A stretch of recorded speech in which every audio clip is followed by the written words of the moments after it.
హరే కృష్ణ నాన్న. హరే కృష్ణ.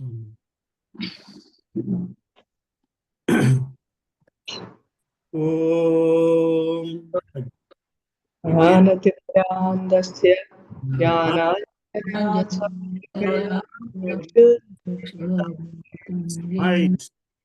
గురవే నమః. శ్రీ చైతన్య మనోభీష్టం స్థాపితం యేన భూతలే స్వయం రూపా కదా మహ్యం దదాతి స్వాపదాంతికం. వందేహం శ్రీగురో శ్రీయుతాపదకమలం శ్రీగురూన్ వైష్ణవాంచ శ్రీరూపం అగ్రజాతాం సహగణా రఘునాథాన్వితం తం సజీవం సాద్వైతం సావధూతం పరిజనా సహితం కృష్ణ చైతన్య శ్రీ రాధా కృష్ణ పదాన్ సహగణా లలితా శ్రీ విశాఖాన్వితాంశ్చ. హే కృష్ణ కరుణా సింధో దీనబంధో జగత్పతే గోపేశా గోపికా కాంత రాధాకాంత నమోస్తుతే. తప్త కాంచనా గౌరాంగి రాధే వృందావనేశ్వరి వృషభానుస్తుతే దేవి ప్రణమామి హరిప్రియే. వాంఛా కల్పతరుభ్యశ్చ కృపా సింధుభ్య ఏవ చ పతితానాం పావనేభ్యో వైష్ణవేభ్యో నమో నమః. జై శ్రీ కృష్ణ చైతన్య ప్రభు నిత్యానంద శ్రీ అద్వైత గదాధార శ్రీవాసాది గౌరభక్త బృంద. హరే కృష్ణ కృష్ణ కృష్ణ హరే హరే, హరే రామ రామ రామ హరే హరే. ఓం నమో భగవతే వాసుదేవాయ. ఓం నమో భగవతే వాసుదేవాయ. ఓం నమో భగవతే వాసుదేవాయ.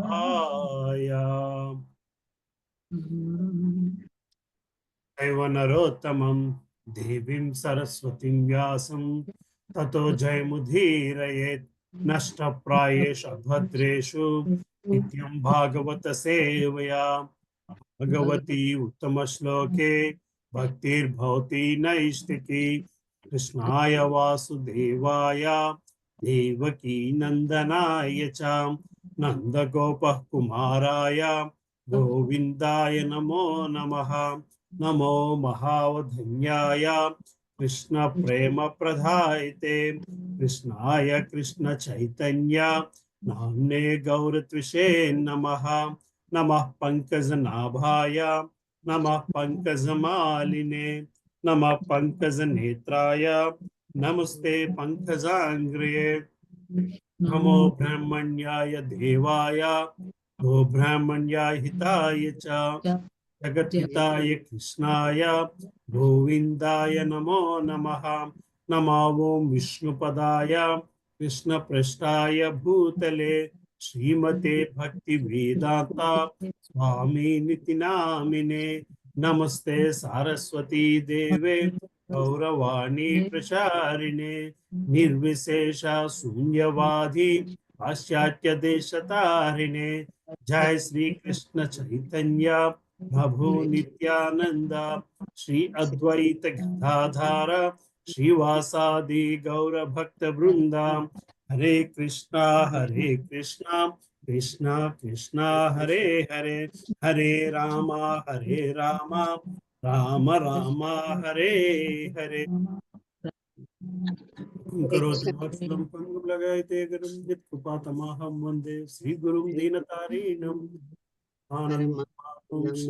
श्री चैतन्य ईश्वरं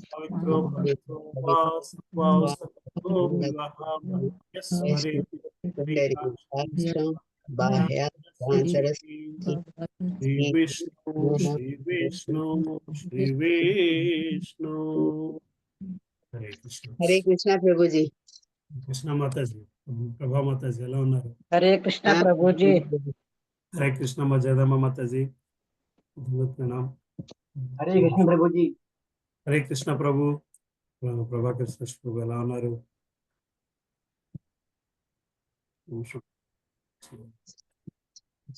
హరే కృష్ణ ప్రభుజీ. అమ్మా హరే కృష్ణ మా జయదమ్మ. హరే కృష్ణ జయదమ్మ మాతాజీ. వెరీ ఫోర్త్ క్యాండిడేట్ కదా, సెకండ్ థర్డ్ చాప్టర్ లో ఉన్నాం కదమ్మా. 22 థర్డ్ చాప్టర్ 22 శ్లోకాల నుంచి చదవాలనుకుంటా. Yeah, will start with you. Anupama Mataji మొదలు పెడతాం. స్టార్ట్ చేయండి. స్టార్ట్ చేయనా? హరే కృష్ణ. 22వ శ్లోకం. ప్రత్యుత్ఖమ ప్రశ్రయణాభివాదనం విధీయతే సాధుమితః సుమధ్యమే ప్రాజ్ఞైః పరస్మై పురుషాయ చేతసా గుహాశయాయైవ నదీహమానినే. ప్రత్యుద్గమ తమ ఆసనం నుండి లేచి నిలబడి ప్రశ్రయణ ఆహ్వానించుకొనుచు అభివాదములు విధీయతే చేతురు సాధు ఉచితం మిత పరస్పరము సుమధ్యమే ప్రియురాల ప్రాజ్ఞై బుద్ధిమంతులు పరస్మై దేవదేవునకు పురుషాయ పరమాత్మనకు చేతస బుద్ధిచే గుహాశయాయ దేహమునందు ఆసీనుడై ఉన్న ఏవా నిక్కముగా నా కాదు దేహమానినే దేహాత్మ భావన కలిగిన వానికి. ప్రియురాల బంధుమిత్రులు లేచి నిలబడి కుశల ప్రశ్నలు వేసుకొనుట, పరస్పరం ఆహ్వానించుకొనుట, అభివాదము చేసుకొనుట సహజమే. కానీ ఆధ్యాత్మిక స్థాయిలో నెలకొనిన వారు వివేకవంతులై ఆ వందనములను దేహమునందున్న పరమాత్మనికే అర్పించరు, కానీ దేహాత్మ భావన కలిగిన వానికి కాదు. భాష్యము. దక్షుడు మామగారు కనుక ఆయన ఎడ గౌరవం చూపుట నిక్కముగా శివుని ధర్మమని వాదింపవచ్చు. అటువంటి వాదమునకు ఇచ్చట తెలుపబడిన సమాధానం ఏమనగా, జ్ఞానవంతుడకు వాడు లేచి నిలబడినప్పుడు లేదా ఆహ్వానముగా అభివాదము కావించినప్పుడు వందనము నొసుగునది ఎల్లరి హృదయములందు వసించుండే పరమాత్మనికే. కనుకనే వైష్ణవులందరినూ గురువుకు శిష్యుడు నమస్కారం కావించినప్పుడు గురువు సైతము శీఘ్రమే వందనము కావించు. ఆ వందనములు పరమాత్మనికే గాని దేహమునకు కాకపోవట దానికి కారణం. అందువలనే శిష్యుని దేహమునందున్న పరమాత్మ రూపమునకు గురువు వందనము కావించు. తన కన్నను తన భక్తునికి వందనము నొసగుట అత్యంత మహత్తరమైనదని శ్రీకృష్ణ భగవానుడు శ్రీమద్ భాగవతమునందు పలికను. భక్తులు దేహాత్మ భావాన్ని కలిగి ఉండరు కనుక వారికి వందనం నసుకుట అనగా విష్ణువునికి వందనం నసుకుటిగే. వైష్ణవుడు ఎదురైనప్పుడు గౌరవముతో అతనికి వెంటనే శిష్టాచారం అనుసరించి వందనము కావింపవలనని చెప్పబడింది. అది అంతరమందు ఆసీనుడై ఉన్న పరమాత్మను గాంచుట కాక వైష్ణవుడు దేహమును విష్ణు మందిరముగా గాంచును. శివుడు పరమాత్మనికి భక్తితో వందనము అర్పించి ఉన్నాడు కనుక దక్షిణకు దేహాత్మ భావన కలిగిన వాడు వందనం అర్పించినట్టే అయినది. అతని దేహమునకు వందనము అర్పించవలసిన అవసరమూ లేదు. అది ఏ వైదిక ఉత్తర్వునందును ఆదేశింపబడలేదు. హరే కృష్ణ. బాగుంది. హరే కృష్ణ. 23వ శ్లోకం. సత్వం విశుద్ధం వసుదేవ సద్ధితం యదీయతే తత్ర పూమాన్ భావృతః సద్వే చ తస్మిన్ భగవాన్ వాసుదేవో యదోక్షజో మే నమసా విధీయతే. సత్వం చైతన్యము, విశుద్ధం విశుద్ధమగు, వసుదేవ వాసుదేవుడు, సద్ధితం అని తెలియబడును. యత్ కారణమున ఈయతే ప్రకటమగును, తత్ర అచ్చట పూమాన్ పరమ పురుషుడు అపావృత ఎటువంటి దాపు లేకుండా సత్వే చైతన్యమునందు చ మరియు తస్మిన్ దాని యందు భగవాన్ దేవదేవుడగు వాసుదేవ వాసుదేవుడు ఈ కారణమున ఆదోక్షజ దివ్యుడు మే నాచే నమస నమస్సులతో విధీయతే అర్చింపబడును. అనువాదం. విశుద్ధ సత్వగుణ స్థితి యందు నేను సదా వాసుదేవుడికి వందనమును అర్పించుచున్నాను. భక్తి భావనమే విశుద్ధ సత్వగుణ స్థితి. దాని యందే దేవదేవుడు వాసుదేవుడు నిరవర్ణముగా వెల్లడి కాగలడు. భాష్యం. జీవుడు సహజంగా విశుద్ధుడు, అసంగోహ్యం పురుష. ఆత్మ ఎల్లప్పుడూ పవిత్రమైనదని, భౌతిక తాదాత్మ్యంచే అది కలుషితం కాకపోదని వేదమాన్వయం తెలియబడుతుంది. దేహమునే ఆత్మగా భావించడం అనగా దేహాత్మవాణి అన్నది అపార్థం వల్ల కలుగుతుంది. కనుక మనుజుడు పూర్ణంగా కృష్ణ భక్తి భావనాయకుడు అయినంతనే విశుద్ధముగా తన నిజస్థితి ఎందు నెలకొన్నట్టుగా భావింపవను. అట్టి స్థితి శుద్ధ తత్వం అనగా భౌతిక గుణములకు పరమైనది అని పిలువబడు. సత్వగుణ స్థితి అంతరంగిక శక్తి యొక్క ప్రత్యక్ష నిర్దేశం నిలిచినదైనందున దాని ఎందు భౌతిక భావనాయుత కర్మలు నిలిచిపోను. ఉదాహరణకు ఇనుమును అగ్నిలో పెట్టినప్పుడు అది వేడెక్కును. పిదప అది అగ్ని వలె ఎర్రగా మారినప్పుడు ఇనుమే అయినప్పటికీ అగ్ని వలె వర్తించు. అదే విధంగా తామ్రము విద్యుద్దీకరణము చెందినప్పుడు తామ్రం వలె కాక విద్యుచ్చిత్తు వలె పనిచేయదు. శ్రీకృష్ణ భగవానికి అనన్య భక్తిని చేయవాడు శీఘ్రమే బ్రహ్మభూత స్థితిని పడినని భగవద్గీత 14వ అధ్యాయం 26వ శ్లోకం మీద ద్రోపడపడి మాంచ వ్యభిచారేణ భక్తి యోగేన సేవతే సగుణాన్ సమతీత్వేతాం బ్రహ్మ భూయాయ కల్పతే అనగా ఈ శ్లోకం నుండి వివరింపబడినట్టు శుద్ధ సత్వం అన్నది దివ్యమగు స్థితి. అదియే వాసుదేవ అని పిలువబడు. శ్రీకృష్ణుని జనకుని నామము కూడా వసుదేవుడే. దేవదేవుడు వాసుదేవుడు నిరావరణముగా వెల్లడినందున ఆ విశుద్ధ స్థితి వాసుదేవుడని పిలువబడినని ఈ శ్లోకం వివరించింది. కనుక అవ్యభిచారిని భక్తిని నిర్వహించుటకు మనుజుడు అన్యాభిలాషిత శూన్యుడే మానసిక కల్పనమును విడనాడి భక్తి యోగమునందలి విధి నియమములను అనుసరించము.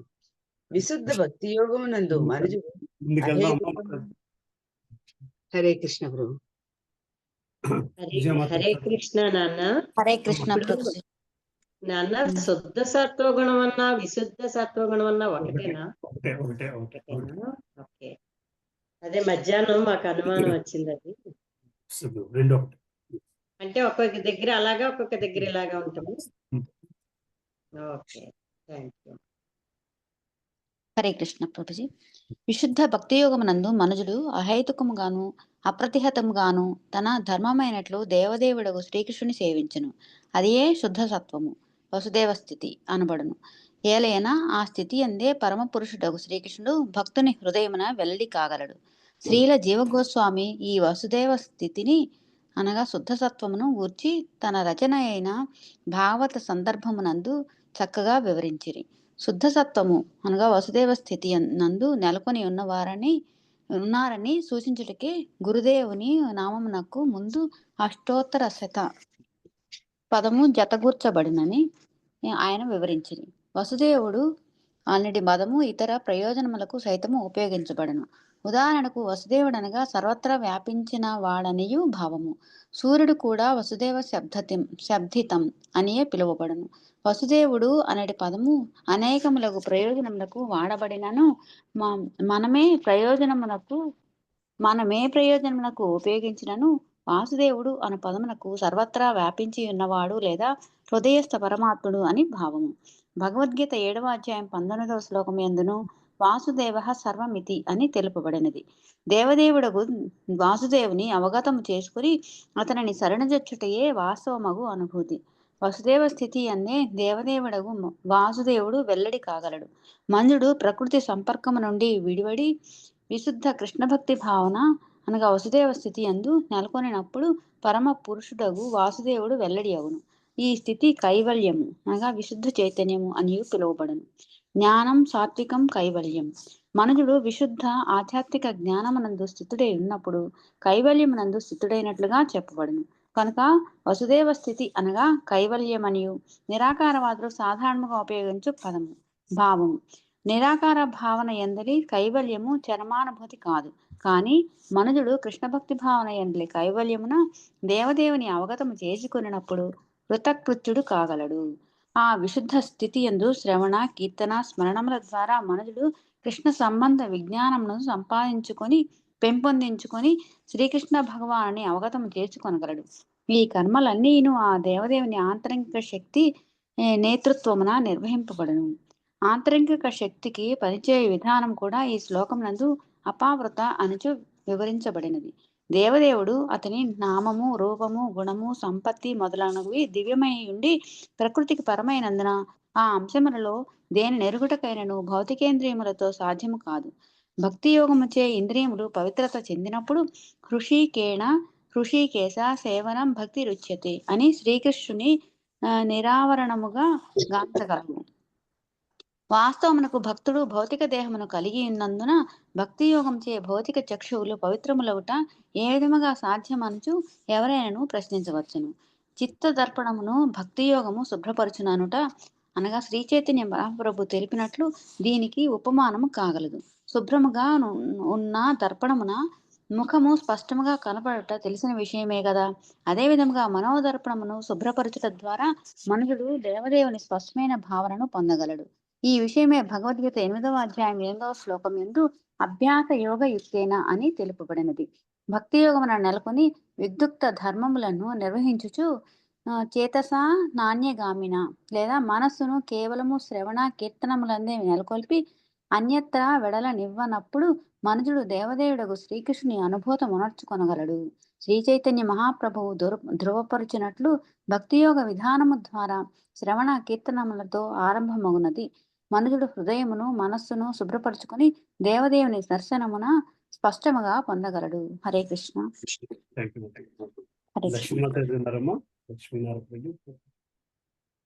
హరే కృష్ణ. ఉన్నాను ప్రభుజీ. హరే కృష్ణ మాత. కొంచెం పేరు చెప్పరండి. 89వ పేజ్ అమ్మా. 89వ పేజీ వాసుదేవ భావనతో అనే పారాగ్రాఫ్ నుంచి చదవాలి. సరే ప్రభుజీ. హరే కృష్ణ. వాసుదేవ భావనతోని హృదయము సదా నిండి ఉండి ఆ దేవదేవుని సన్నిధిని హృదయమునందు మనస్సునందు కలిగి ఉన్నందున అతనికి తాను ఎల్లప్పుడూ వందనములు అర్పించుచుండునని శివుడు పలికెను. అనగా శివుడు ఎల్లవేళలా సమాధి మగ్నుడై ఉండును. ఈ సమాధి స్థితి భక్తుని ఆధీనమునందుగాక వాసుదేవుని ఆధీనమున నెలకొని ఉండును. అంతరంగిక శక్తి ఆ దేవదేవుని ఆజ్ఞానుసారమే వర్తించుచుండును. భౌతిక శక్తి సైతము నిస్సందేహముగా అతని అనుజ్ఞ ప్రకారమే వర్తించునట్టిది. కానీ అతని సంకల్పము మాత్రము ప్రత్యేకముగా ఆధ్యాత్మిక శక్తి ద్వారానే నిర్వహింపబడుచుండును. అనగా ఆధ్యాత్మిక శక్తి ద్వారా అతడు తనను తాను వెల్లడి కావించుకొనెను. ఈ విషయమే భగవద్గీత 4.6 నందు సంభవామ్యాత్మ మాయ అని తెలుపబడినది. ఆత్మ మాయ అనగా ఆంతరంగిక శక్తి అని భావము. భక్తుని యొక్క దివ్యమగు ప్రేమయుత సేవచే సంతుష్టుడై ఆంతరంగిక శక్తి ద్వారా తనను తాను అతడు వెల్లడి కావించుకొనెను. ఓ దేవ, నా ఎదుటకు రమ్ము, నేను నిన్ను గాంచెదను అనుచు భక్తుడన్నడను ఆజ్ఞాపించడు. తన ఎదుటకు రమ్మని లేదా ఎదుట నాట్యమాడుమని భగవానుని ఆజ్ఞాపించినంతటి స్థితి భక్తునికి లేదు. తమ ఎదుటకు వచ్చి నాట్యమాడమని భగవానుని ఆజ్ఞాపించు నామమాత్ర భక్తులు పలువురు కలరు. కానీ భగవానుడు ఎవ్వరి ఆజ్ఞలకు లోబడి వర్తించువాడు కాడు. కానీ మనుజుని విశుద్ధ భక్తి చే సంతృష్టి చెందినప్పుడు అతడు స్వయముగా తనను తాను వెల్లడి కావించుకొనగలడు. కనుకనే అధోక్షజ అనేది భావగర్భిత పదము ఈ శ్లోకమునందు వాడబడినది.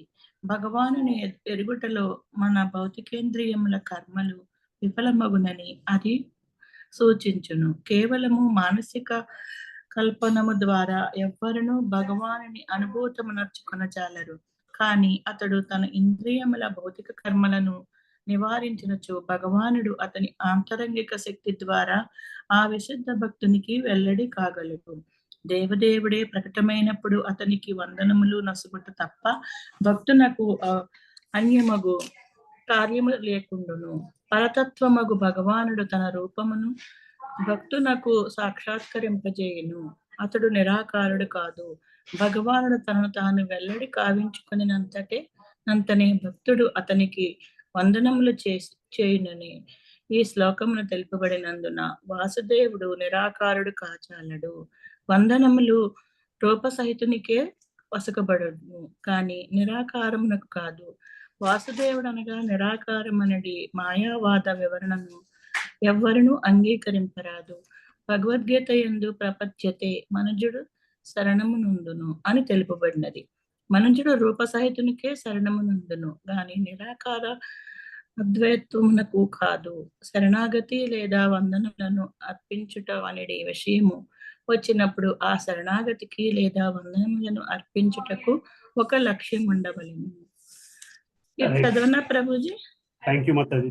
హరే కృష్ణ ప్రభు. Thank you. చాలా చాలా పెద్ద భాష్యము అండ్ ఇట్ ఇస్ చాలా డీటెయిల్డ్ గా ఉంది. పరమాత్మ తత్వము, వాసుదేవ తత్వము. ఏమా అక్కడ దక్షుడికి ఎందుకు నమస్కారం చేయలేదన్నది కూడా అక్కడ వస్తుంది కదా నాన్న, అవును అవును అవును అవును అవును అవును. మధ్యలో వచ్చింది కదా భక్తుడికి. నేయన్ ప్రభుజీ, మరి భగవంతుడు నిరాకారుడు కాదు అన్నారు, నిరాకారుడు అంటారు. ఇక్కడ ఎలా అర్థం చేసుకోవాలి ప్రభుజీ? ఎవరు నిరాకారుడు అంటారు? భగవంతుడు నిరాకారుడే అనే అంటారు కదా ప్రభుజీ. ఎవరు అంటారు? నిరాకారవాదులే అంటారు. ఎవరు అంటారు? మనం ఎక్కడ అనలేదు. అద్వైతంలో అట్లాగే వచ్చింది కదా మనకి. మనం ఎక్కడా అనలేదమ్మా. ద్వైత సిద్ధాంతంలో ఎక్కడ అనరు. అద్వైచార్య సిద్ధాంతం, ద్వైత సిద్ధాంతంలో ఎక్కడ భగవంతుడు నిరాకారుడు అన్నారు.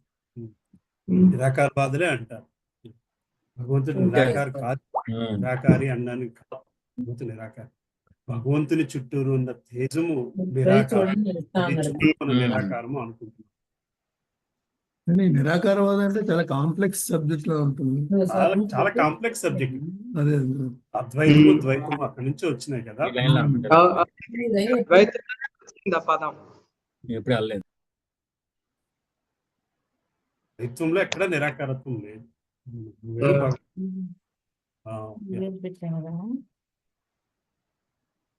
ద్వైతంలో కూడా నిరాకారాన్ని కాదు భగవంతుని. అద్వైతం నాకు అంతగా తెలియదు. So not going to that subject. అంటే కొన్ని చోట్ల సమర్థించబడుతుంది కదా. అప్పుడు ఒకసారి మనం కూడా చదివాం ప్రభుజీ, అద్వైతం ఏదో వచ్చింది మనకు కూడా. వచ్చింది. బాగా చెప్పండి క్వశ్చన్ ఏంటి? కొన్ని చోట్ల నిరాకారవాదం కూడా సమర్థించబడుతుంది కదా. కొన్ని చోట్ల అంటే కొన్ని చోట్ల అంటే మీరు చెప్పండి. విత్ ఇన్ ఇస్కాన్ ప్రపంచంలో బయట అంటున్నారా? బయట ఇస్కాన్ లో కూడా that is better than not doing anything.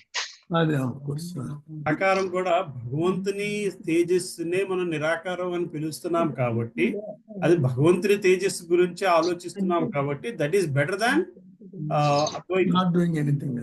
That is better than అద్వైతం.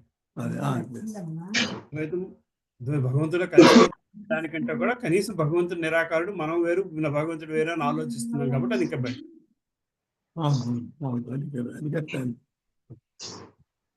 అందువల్ల ఇందులో కూడా మనకి భగవతంలో కూడా ప్రభుపాదుల వారు కూడా నిరాకారం to that extent it is accept.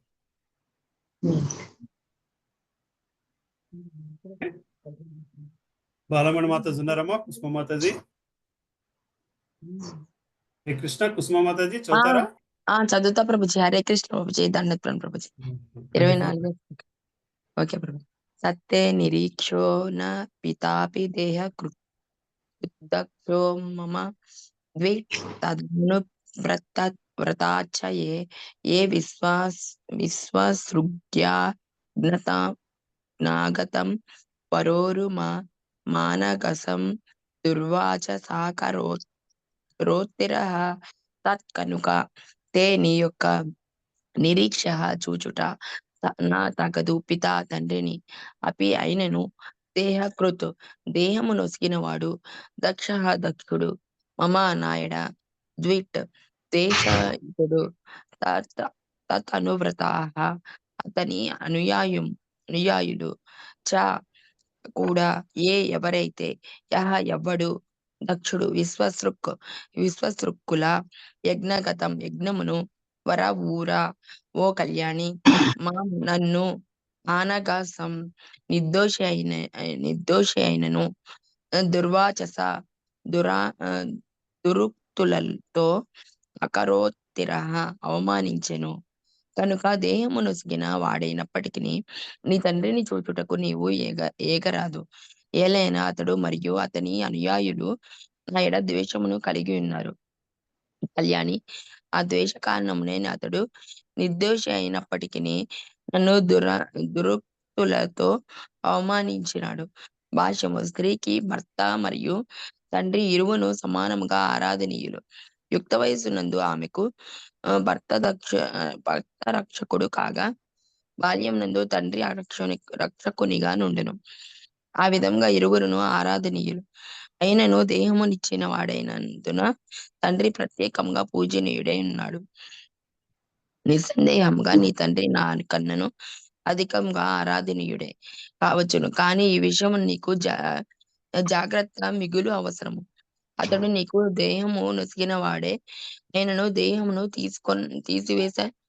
తీసివేసుకొను వాడు కావచ్చును. ఏలైనా నీవు నా సాంగత్యము ఉంటివి కనుక నీవు అతడిని చూడనగినప్పుడు అతడు నిన్ను అవమానించవచ్చును. ఉన్నత స్థితి ఎందున్న వానికి బంధువు వలన కలిగిడి ఆ అవమానము మృత్యువు కన్నను ఘోరమైనది అని చూసి శివుడు సతీదేవికి తెలియజేశాను. యది వ్రజిష్యతి మధ్యచో భద్రం భవత్యా తతో భవిష్యతి సంభావితస్య స్వజనాత్ పరాభవో యదా సద్యో మరణాయ కల్పతే. యది ఒకవేళ వ్రజాస్యసి నీవేగినచో అతిహయ నిర్లక్ష్యపరిచి మత్వచ నా మాటలను భద్రం శుభము భవత్యః నీకు నా కాజాలదు. తథా పిదప భవిష్యత్తు సంభవితాస్య మాన్యురాలవు స్వజనాత్ బంధువు వలన పరాభవ అవమానింపబడిన యదా అప్పుడు సహా అవమానము సద్య వెంటనే మరణముతో కల్పతే సమానము. నా మాటలను నిర్లక్ష్యపరిచి నీ బచ్చటికేగా నిశ్చయించుకొనినచో అది నీకు శుభప్రదము కాబోదు. నీవు మిక్కిలి మాన్యురాలవు. స్వజనముతో పరాభవింపబడినప్పుడు ఆ అవమానము నీకు వెంటనే మృత్యు సమానము కాగలదు. శ్రీమద్ భాగవతంలోని శివుడు సతీదేవి సంవాదమును 4వ స్కందమునందలి 3వ అధ్యాయమునకు భక్తి వేదాంత భాష్యము సమాప్తము. హరే కృష్ణ. హరే కృష్ణ మాతాజీ. హరే కృష్ణ ప్రభుజీ. Thank you Prabhuji. దండకం. ఇంకా కష్టపడుతున్నారు. ఇట్రాట్లేదు ప్రభుజీ. సరే. నెక్స్ట్ ఎవరమ్మా చదువుతారమ్మా అక్క? చదువుతాను ప్రభుజీ. హరే కృష్ణ. 4వ అధ్యాయము సతీదేవి దేహత్యాగము. 1వ శ్లోకము. మైత్రేయ ఉవాచ ఏతావదుక్త్వా విరరామ శంకరః ప్రత్యంగనాశం హ్యుభయత్ర చింతయన్ సుహృద్దిదృక్షుః పరిశంకితా భావాన్ నిష్క్రామతి నిర్విశతి ద్విధాససా. మైత్రేయ ఉవాచ. మైత్రేయుడు పలికెను. ఏతావత్ అంత మాత్రము, ఉక్త్వా పలికిన పిమ్మట, విరరామ మౌనము దాల్చెను, శంకరః శివుడు, పత్ని అంగనాశన్ భార్యాదేహ వినాశమును, హి నుండి, ఉభయత్ర రెండు విధములుగను, చింతయన్ తలుచుచు, సుహృద్దిదృక్షు బంధువులను చూడ ఉత్సాహి అయి, పరిశంకిత భయపడినదై, భవాత్ శివుని వలన, నిష్క్రామమతి బయటకు, నిర్విశతి లోనికి, ద్విధా సందిగ్ధ ఆశ అయ్యను స ఆమె సతీదేవి. మైత్రేయుడు ఇట్లు పలికెను. సతీదేవి సందిగ్ధావస్థలో బడుటను గాంచిన శివుడు ఆ రీతిని పలికిన పిమ్మట మౌనము దాల్చెను. పుట్టింట బంధువులను గాంచ పరమోత్సాహము కలిగిన దైనను సతీదేవి శివుని హెచ్చరికను తలుచుకుని భీతి చెందెను. మనస్సు చంచలము కాగా ఉయ్యాల అటు ఇటు ఊగినట్లుగా ఇంటి బయటకు లోనికి ఆమె చరింపసాగెను. భాష్యము.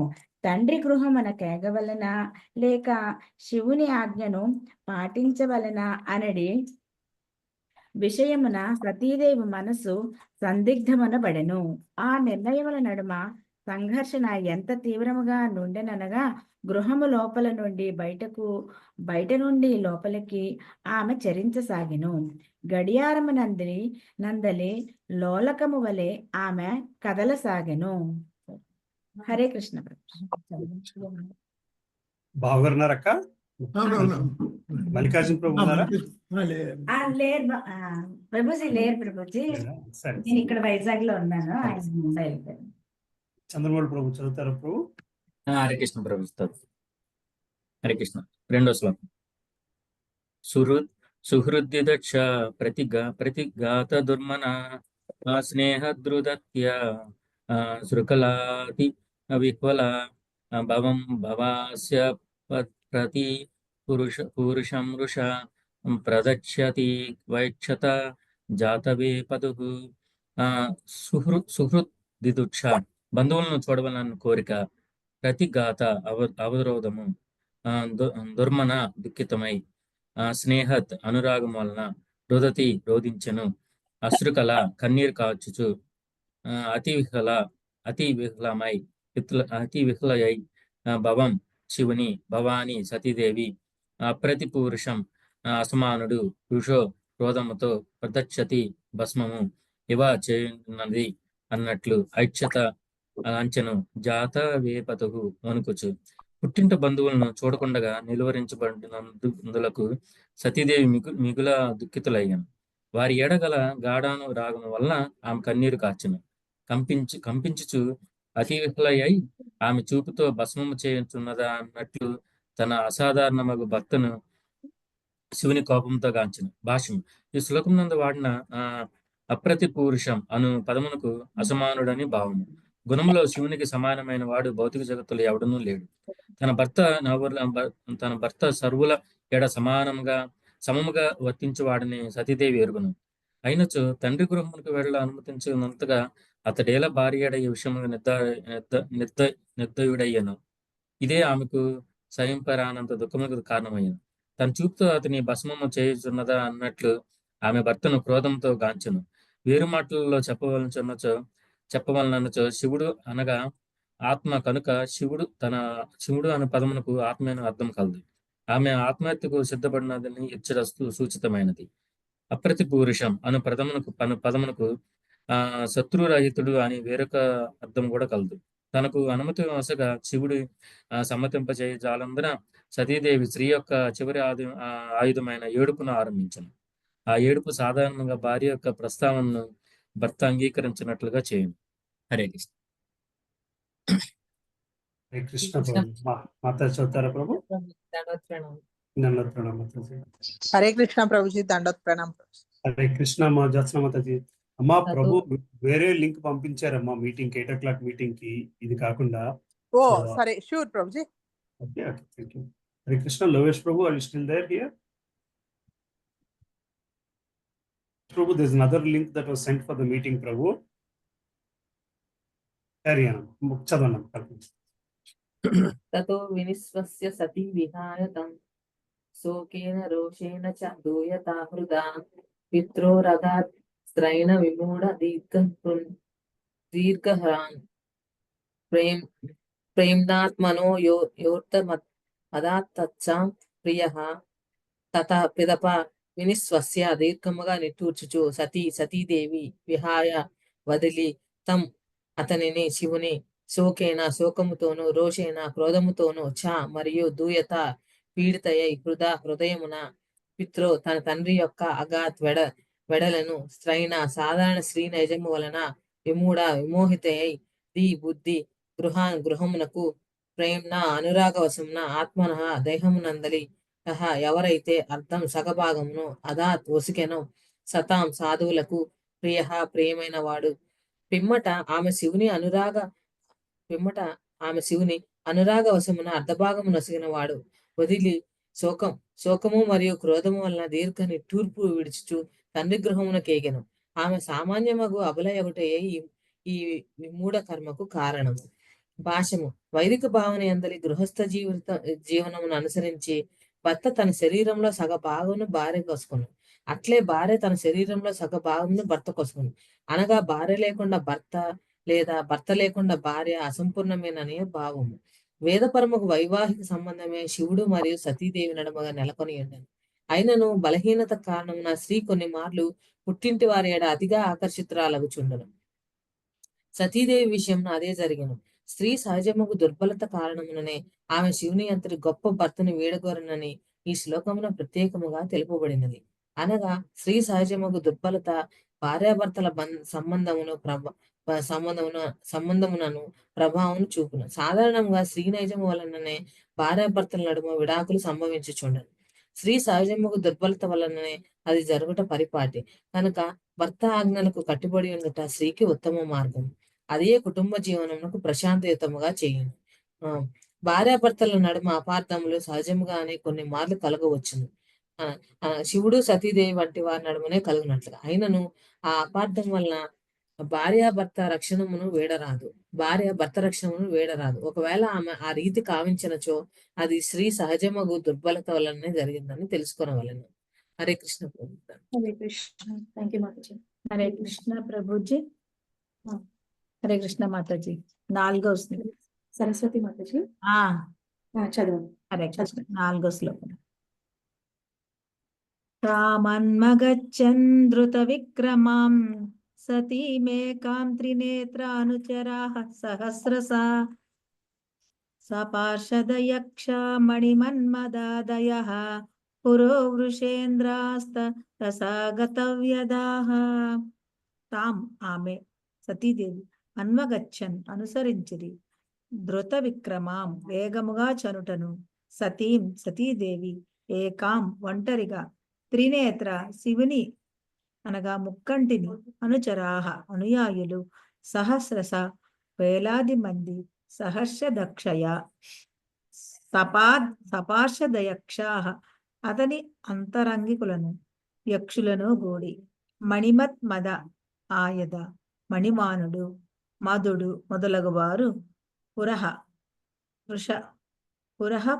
ఇంద్రాహ వృషభేంద్రుని ముందుంచుకుని తరసా వేగంగా గతవ్యదాహ నిర్భయంగా ఒంటరిగా సతీదేవి తీవ్ర వేగంతో చనుటను గాంచిన మణిమానుడు మధుడు మొదలగు వేలాది మంది శివానుచరులు వృషభేంద్రుని ముందుడుకొని యక్షులను గూడి ఆమెను అనుసరించరి. భాష్యము.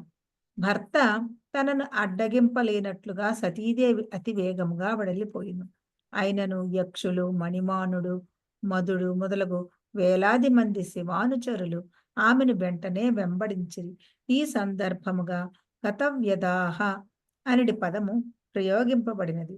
తాను ఒంటరిగా చనుచున్న విషయమును పట్టించుకొనని కారణమున ఆమె దాదాపు నిర్భయురాలై ఉండెను.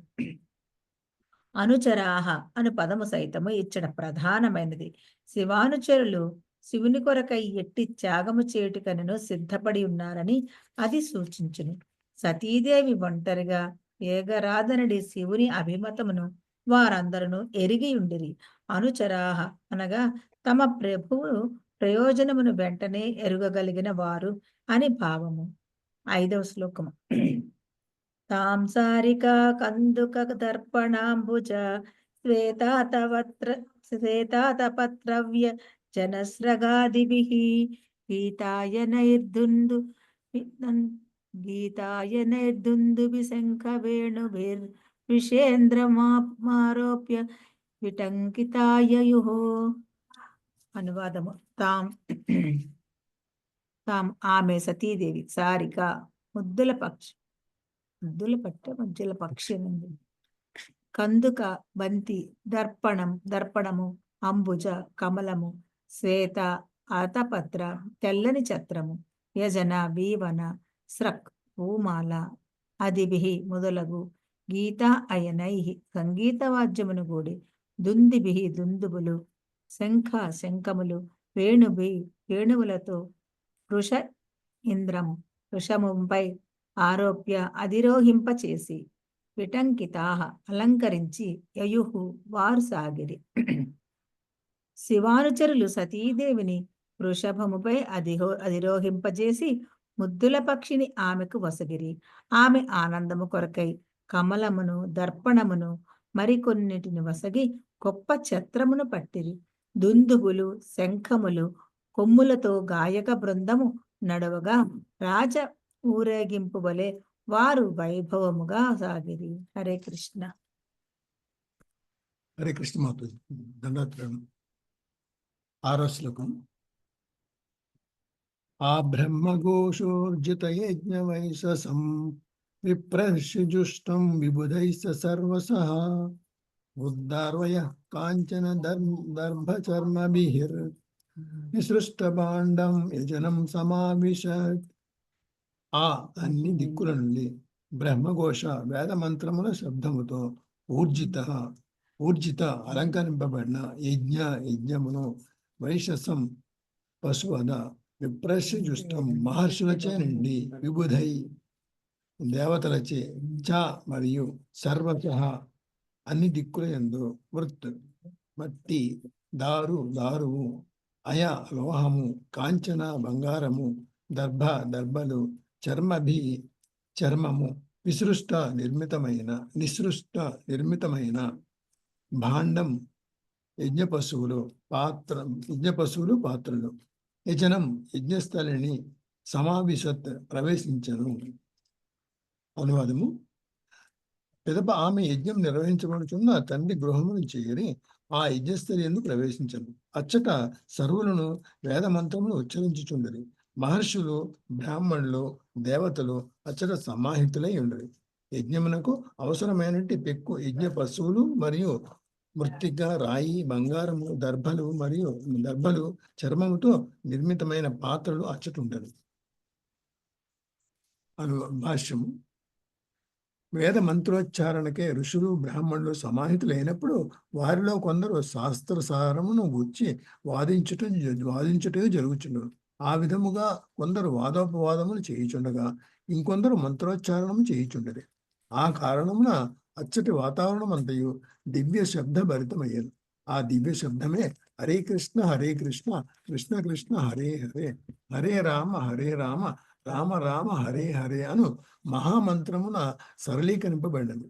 కలియుగమున జనులు మంద స్వభావులు, సోమరులు, దుర్భాగ్యులు అయిన కారణమున ఎవ్వరును వేదావగాహనను కలిగి ఉండజాలరు. కనుకనే శ్రీ చైతన్య మహాప్రభు హరే కృష్ణ మహామంత్ర కీర్తనమును ఉపదేశించరు. శ్రీమద్ భాగవతము కూడా అదే ఉపదేశించింది. యజ్ఞై సంకీర్త ప్రాయర్యై జంతి సుమేధసః. జనుల దారిద్ర్యం వలను మరియు వేదమంత్రముల జ్ఞానము వారికి లోపించినందులను పెద్ద ఎత్తున యజ్ఞ సంభారములను సమకూర్చుట ప్రస్తుత సమయమున అతి దుర్లభము. కనుక జనులందరూ పార్షదులను గూడి ఉండడి భగవాను ప్రీత్యర్థమై సామూహికముగా హరే కృష్ణ మహామంత్రమును జపించవలని ఈ యుగమునకు ఉపదేశించబడ్డది. ఈ విషయము నిత్యానందుడు, అద్వైతాచారులు వంటి పార్షదులను కూడి ఉండడి శ్రీ చైతన్య మహాప్రభువును పరోక్షముగా సూచించుతున్నది. ఈ యుగమున యజ్ఞమును నిర్వహించు విధానమదియే. అచ్చట యజ్ఞ పశువులు ఉన్నవనుట ఈ శ్లోకమును తెలుపబడిన మరి ఒక ముఖ్య విషయం. ఆ పశువులు యజ్ఞం కొరకే ఉద్దేశింపబడినవని తెలుపుట, అవి బలి కొరకే ఉన్నవని కాదు. ఋషులు, ఆత్మదర్శులు యజ్ఞ నిర్వహణముకే సమకూడినప్పుడు పశు బలి ద్వారా వారి శక్తి, అనుభూతి పరీక్షింపబడుచుండును. నవీన విజ్ఞాన శాస్త్రమందును ఏదేని ఒక ఔషధ ప్రభావం నిర్ణయించుటకు జంతువులపై పరీక్షలు చేయబడే రీతిగా అది గావింపబడినది. యజ్ఞ నిర్వహణ బాధ్యతను చేపట్టిన బ్రాహ్మణులు విజ్ఞాన సంపన్నులు. వారి శక్తిని, ప్రభావమును పరీక్షించుటకే ముదిసలి ప్రభువును అగ్నికి అర్పించగా దానికి నూతన జీవితము పొసగబడుచుండు. వేద మంత్రములకు పరీక్ష అదియే. అచ్చట ప్రోగు చేయబడిన జంతువులు చంపి తినుటకే ఉద్దేశింపబడలేదు. యజ్ఞం యొక్క నిజ ప్రయోజనము కబేళాలను తయారు చేయటగాక జంతువులకు నూతన జీవితమును ఒసగుట ద్వారా వేద మంత్రమును పరీక్షించుటై ఉన్నది. జంతువులు వేద మంత్రముల శక్తిని పరీక్షించుటకే ఉపయోగించబడేవి కానీ మాంసం కొరకు కాదు. హరే కృష్ణ మాత. దండవత్ప్రణం.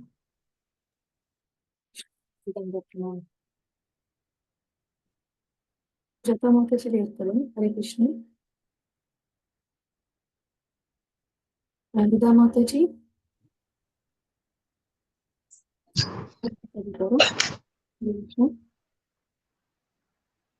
శ్రేష్ఠ ప్రభుజీ. హరే కృష్ణ ప్రభుజీ. హరే కృష్ణ. చదవండి ప్రభుజీ. చదవమంటారు ప్రభు మాతాజీ?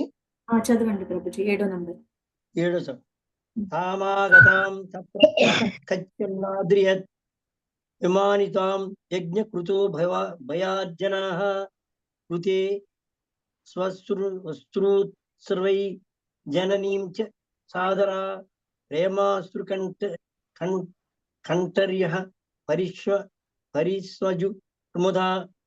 తాం ఆమె సతీదేవి అగతాం అరుదించినప్పుడు తత్ర అచట కచ్చన ఎవ్వరును ఆదరింపలేదు.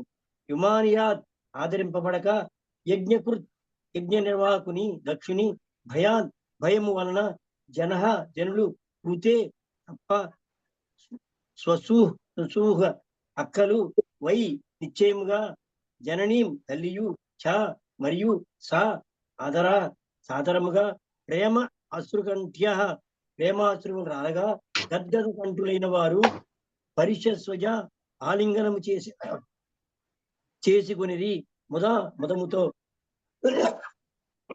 అనుచరులను కూడి సతీదేవి యజ్ఞస్థలికి చేరినప్పుడు దక్షునికి భయపడి ఎవరునూ ఆమెను ఆదరింపలేదు. ఎవరునూ ఆమెను ఆహ్వానింపకుండాను తల్లియు అక్కలు మాత్రము ప్రేమాతృవతో విప్పారిన ముఖముతోను ఆహ్వానించి ప్రియముగా పలుకరించింది. భాష్యం. సతీదేవి అతడు వారు సాధారణంగా ఆహ్వానింపలేదు, కానీ ఆమె తల్లియు అక్కలు మాత్రము వారిని అనుసరింపక సహజానురాగ కారణమున ప్రేమాతృవతో ప్రేమ భావములతో ఆలింగనం చేసుకున్నది. స్త్రీజాతి మెత్తని హృదయం కలదనియు వారి సహజానురాగం మరియు ప్రేమ ఎటువంటి కృత్రిమ విధానములచే నిరూపించబడవనియును ఇది చూపుతున్నది. ఇతడ సమాహితులైన వారు బ్రాహ్మణులు దేవతలైనను తమకు అధిపతి అయిన భక్షుని భయము కలిగిన వారై ఉన్నారు. సతీదేవి ఆదరించినచో అది దక్షిణకు అప్రియము కలిగించునని ఎరిగినందున మనస్సులో ఆమెను ఆదరింపక వాంఛించినట్లు వారు కావింపలేక పోయిరి. స్త్రీలు సహజముగా మృదు స్వభావులైనను పురుషులు మాత్రం కొన్ని మార్లు కఠోరహృదులై ఉందిరు. హరే కృష్ణ ప్రభుజీ. చదవమంటారని ముందుకెళ్దామండి. మాతాజీ గారు ఉన్నారండి. చదవండి.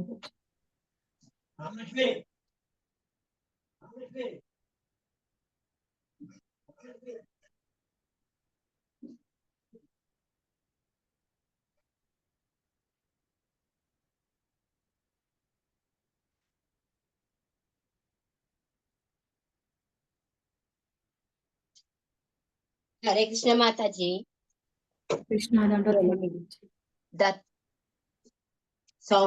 సౌదర్య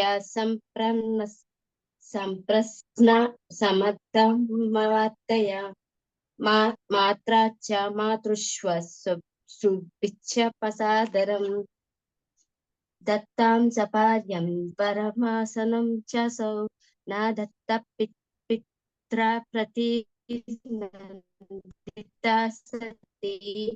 సౌదర్య అక్కల యొక్క సంప్రశ్న పలకరింపులకు సమర్థ తగినట్టి వాతాయ కుశల ప్రశ్నలు మాత్ర తల్లిచే చ మరియు మాతృ స్వశ్రుభి పినతల్లులు చ మరియు సా ఆదరం సాధారంగా దత్తాం వసగబడిన సపర్యాం ఆరాధనను వరం బహుమతులను ఆసనమును చ మరియు సా ఆమె సతీదేవి నా అదత్త గ్రహింపలేదు. పిత్ర తండ్రిచే అప్రతినందిత ఆహ్వానింపబడనందున సతీదేవి తండ్రి పలుకరించుట గాని కుశల ప్రశ్నలు వేసి ఆహ్వానించుట గాని చెయ్యనందున సతీదేవి తన అక్కలు తల్లి ఆదరించినను వారికి బదులివ్వలేదు. ఆసనమును బహుమానములను ఒసగినను ఏదియను గ్రహింపలేదు. భాష్యం. తండ్రి మౌనం చే ఏమాత్రం సంతుష్ట చెందని కారణమున సతీదేవి తన అక్కలు తల్లి ఒసగిన శుభాభినందనలను గ్రహింపలేదు. ఆమె దక్షును చిన్న కూతురు, తాను తండ్రికి ముద్దుల కూతురుననియు ఆమె ఎరుగును. కాని తాను శివుని సాంగత్యమును పొందిన కారణమున ఇప్పుడు అతడు ఆ ప్రేమనంతయు మరచెను. అది ఆమెకు గొప్ప దుఃఖం కలిగించెను. భౌతిక దేహ భావనంతా కలుషితము దూషితమనగా ద్రవ్యములు ప్రేమ అనురాగమంతయు తుడిచి పెట్టుకుపోవును. దేహ బాంధవ్యములు ఎంత చపలమైన అనగా ఎవరేని ఒకడు దేహ బాంధవ్యున ఇంకొకరితో పరమానురాగమును కలిగి ఉన్నను కొద్దిపాటి కోప కారణమును ఆ సన్నిహిత్వమును నశింపజేయగలదు. 9 ఆరుద్ర భాగం తమవేక్ష చాదర్వం పిత్రా చ దేవే కృత హేళనం విభౌ అనాదృత యజ్ఞ సదస్య స్వదీశ్వరి చుకోపశ్లోక నివదస్యతీరుష. ఆరుద్ర భాగం శివునికి యజ్ఞ భాగము లేకపోవుటను దానిని అవేక్ష గాంచి చ మరియు అధర్వం యజ్ఞస్థలి పిత్ర తన తండ్రిచే చ మరియు దేవే శివునికి కృత హేళన కావించి విభవ ప్రభువును అనాదృత ఆదరింపక యజ్ఞ సదస్సు నందు అధీశ్వరి సతీదేవి చికోప మిగుల క్రోధము భూని లోక చతుర్దశ భవనములను ఇవ్వవలే దక్షతి దహింపనున్న దాని వృష క్రోధముతో యజ్ఞస్థలి యందు నిలిచిన సతీదేవి తన భర్తయగు శివునికి యజ్ఞ భాగం ఇవ్వకపోవుటను గాంచెను. తన తండ్రి శివును ఆహ్వానించగాక శివపత్ని తన గాంచియు ఆదరింపకపోవుటను ఆమె గుర్తించాను. ఆ విధంగా ఆమె మిగుల క్రుద్ధురాలై తన చూపుతో భస్మము చేయనున్నదా అయినట్లు తండ్రిని గాంచెను. భాష్యం. స్వాహ అన్ని వేదమంత్రములను ఉచ్చరించుచు అగ్ని యందు ఆవిస్సులను అర్పించుచున్నప్పుడు మనుజుడు బ్రహ్మ విష్ణు మహేశ్వరులతో సహా దేవతలకు ఋషులకు పితృదేవతలకు వందనములు అర్పించిన వాడగును. ఆ రీతిని వందనములను స్వీకరించేది వారిలో శివుడు ఒకడు. కానీ యజ్ఞస్థలి యందు నిలిచిన సతీదేవి బ్రాహ్మణులు శివునికి నమః శివాయ స్వాహ అని మంత్రమును ఉచ్చరించకపోవుటను గమనించాను. ఆహ్వానందమందకని తండ్రి గృహంనకు చేర సిద్ధపడినందున తన గౌరవమును గూర్చి ఆమె చింతించలేదు. కానీ తన భర్త గౌరవింపబడుచుండెనో లేదో ఆమె చూడగోరెను. బంధువులను అక్కలను తల్లిని గాంచుట ముఖ్య విషయం కానే కాదు. యజ్ఞమునందు తన భర్త అవమానింపబడుచున్న విషయమును గూర్చియే చింతించుచున్నందున తల్లి అక్కలు ఆదరించును ఆమె లెక్క చేయలేదు. ఆ అవమానమును గుర్తించినంతనే ఆమె మిగుల క్రోధము చెందెను. ఆమె ఎంత క్రోధంగా తండ్రిని గాంచినగా ఆ చూపుతో అతడు దగ్ధమైపోయినట్లు గోచరించాను. హరే కృష్ణ ప్రభుజీ. హరే కృష్ణ మాతాజీ. Thank you Mataji. జగదాంబ మాతాజీ. హరే కృష్ణ. హరే కృష్ణ మాతాజీ. అదో శ్లోకం. జగర్హ సామర్ష విపన్నయాగిర శివద్విషం ధూమపద శ్రమస్మయం స్వతేజస భూతగణ సముత్థితాన్ నిగృహ్య దేవీ జగతోభి శృణ్వతః. జగర్హ నిందించను స ఆమె అమర్ష విపన్నయ క్రోధం వలన తొట్టుపాటు గిర వాక్కులతో శివద్విషం శివ విరోధి ధూమపద యజ్ఞములందు శ్రమ మాత్రము స్వయం మిగుల గర్వితులు స్వతేజస తన తేజముతో భూతగణములను సముత్థిత దక్షిణ సంహరింప సిద్ధపడి ఉన్న నిగృహ్య వారించను దేవి సతీదేవి జగత సర్వుల సన్నిధిన అభిశృణ్వత వినున్నట్లు. శివానుచరులకు భూతగణము దక్షిణ సంహరింప ఉద్యుక్తులైనను సతీదేవి తన తేజముతో వారిని వారించను. తీవ్రము క్రోధమును దుఃఖమును పొందినదే ఆమె యజ్ఞ విధానమును మరియు అట్టి అనావశ్యక కష్టతర యజ్ఞం వలన గర్వితులై వారి నిందింప మొదలెడను. సర్వుల సమక్షమును ముఖ్యముగా తన తండ్రిని నిందించుచు ఆమె. భాష్యము. యజ్ఞ విధానము ప్రత్యేకముగా విష్ణు ప్రీత్యర్థమే ఉద్దేశింపడినది. సమస్త యజ్ఞ ఫలముల భోక్త కనుక విష్ణు యజ్ఞేశ్వరుని పిలువబడి. భగవద్గీత 5.29 కూడా ఈ విషయంలో ధ్రువపరచున్నది. దాని యందు శ్రీకృష్ణ భగవానుడు భోక్తారు యజ్ఞ తపసాం అని పలికెను. అతడే సమస్త యజ్ఞములకు నిజమైన భోక్త. ఈ విషయం నెరుగక మందబుద్ధులు ఏవో భౌతిక లాభముల కొరకే యజ్ఞం నిర్వహించరు. దక్షుడు మరియు అనుయాయులు యజ్ఞములు నిర్వహించుటకు కారణము ఇంద్రియ భోగార్థము ఏవియో భౌతిక లాభములను బడయుటయే. అటువంటి యజ్ఞములు కేవలము శ్రమ మాత్రమే ఇచ్చట నిందింపబడినది. వేదోపదేశం అనుసరించి మనుజుడు యజ్ఞములను ఇతర కామ్య కర్మలు నిర్వహింపవచ్చును. కానీ ఆ కర్మలచే అతడు విష్ణువుని ఆకర్షణ వృద్ధి కావించుకొనచో అవన్నీ శ్రమ మాత్రములే కాగలవు. విష్ణు భగవానుడి ప్రేమను పెంచుకునేవాడు విష్ణు భక్తుల ప్రేమను గౌరవమును పెంచుకొనవలను. వైష్ణవుల్లో శివుడు అగ్రగణ్యునిగా భావింపబడను. వైష్ణవాన యథాశంభు. ఆ విధముగా తన తండ్రి గొప్ప యజ్ఞములు చేయుచున్నప్పటికీ మహాభక్తుడు శివుని యొక్క గౌరవములు చూపకపోవటగాంచి సతీదేవి మిగిలిన క్రుద్ధురాలయ్యను. ఇది సమంజసమే. విష్ణువు లేదా వైష్ణువు అవమానింపటప్పుడు క్రోధము చెందవలను. అహింసను నెమ్మదితనమును నమ్రతను బోధించిన మహాప్రభే నిత్యానందుల వారు జగాయి. మాదాయులచే అవమానపడ్డప్పుడు తీవ్ర క్రోధము చెందిరి. వారిని ఆయన సంహరింపగోరి. అనగా విష్ణువు లేదా వైష్ణువు నిందింపటప్పుడు అగౌరవింపబడినప్పుడు క్రోధము నందవలన. ఈ విషయం నరోత్తమ దాస్ ఠాకూర్లు క్రోధ భక్త ద్వేషజనే అని పలికరు. క్రోధము కలిగినప్పుడు దాన్ని భగవద్వేషి లేదా భక్త ద్వేషుడు చూపినప్పుడు అది మహోన్నత గుణము కాగలదు. విష్ణువు లేక వైష్ణవునికి అవమానం జరుగుతున్నప్పుడు ఎవరినూ ఓర్పు కలిగి ఉండరాదు. తండ్రి సతీదేవి కలిగిన క్రోధము ఆక్షేపణీయం కాదు. ఏలైనా అతడు తండ్రియే కావచ్చును గాని ఇప్పుడు మహావైష్ణవుని అవమానంపై ఎత్తునిచ్చున్నాడు. ఆ విధముగా తండ్రి సతీదేవి కలిగిన క్రోధము మిగిలిన శ్లాఘనీయమే అన్నది. హరే కృష్ణ. హరే కృష్ణ. సుబ్బలక్ష్మి మాతాజీ హరే కృష్ణ. చదవండి మాతాజీ. 11వ శ్లోకం. దేవ్యువాచ నయస్య లోకేస్త్యతిశాయనః ప్రియస్తథా ప్రియో దేహభృతాం ప్రియాత్మనః తస్మిన్ సమస్తాత్మని ముక్తవైరకే హృదే భవంతం కథమః ప్రతీపయేత్. దేవి ఉవాచ. సతీదేవి పలికెను. యస్య ఎవ్వరు లోకే ఈ జగమున నా ఆస్తి ఉండడు అతిశాయనః విరోధి లేనివాడు ప్రియః ప్రియుడు తథా పరమ అప్రియః శత్రువు దేహభృతాం దేహదారులకు ప్రియ ఆత్మనః పరమ ప్రియుడు తస్మిన్ శివుని ఎడ సమస్త ఆత్మని సమస్తాత్ముడు ముక్త వైరకే సర్వశత్రుత్వ దూరుడు ఋతే తప్ప భవంతం నీవు కథమః ఎవరు ప్రతీపయేత్ ద్వేషింతురు. సతీదేవి ఇట్లు పలికెను. సమస్త జీవులకు శివుడు పరమ ప్రియుడు. అతనికి విరోధి లేడు. అతనికి ప్రియుడు గాని శత్రువు గాని లేనే లేడు.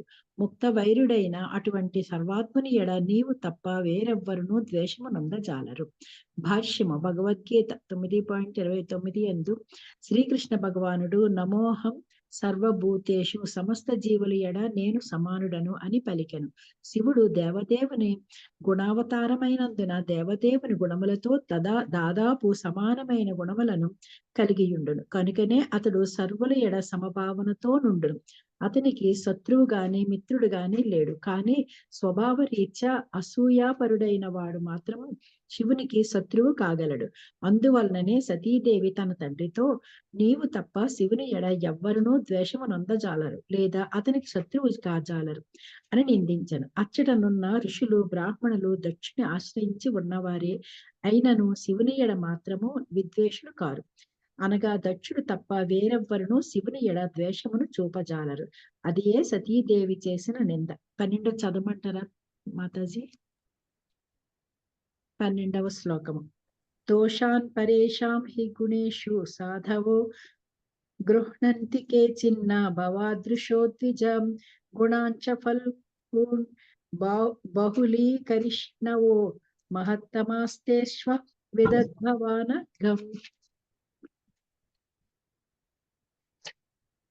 దోషములను పరేషాం ఇతరుల హి ఏలైన గుణేషు గుణముల యందు సాధవ సాధువులు గృహ్ణంతి కేచిన్న కనుగొనరు భవాదృశ నీ వలె ద్విజ ఓ ద్విజుడా గుణములు చ మరియు ఫల్గూన్ కొద్దిపాటి బహుళీ కరిష్ణవః గొప్పగా చేసి మహాత్ములు తేషు వారియందు అవిదత్ ఎంచితివి భవాన్ నీవు అగం దోషమును ఓ ద్విజుడా నీ వంటి వాడు కేవలము ఇతరుల యందలి గుణదోషములనే ఎన్నుచుండును.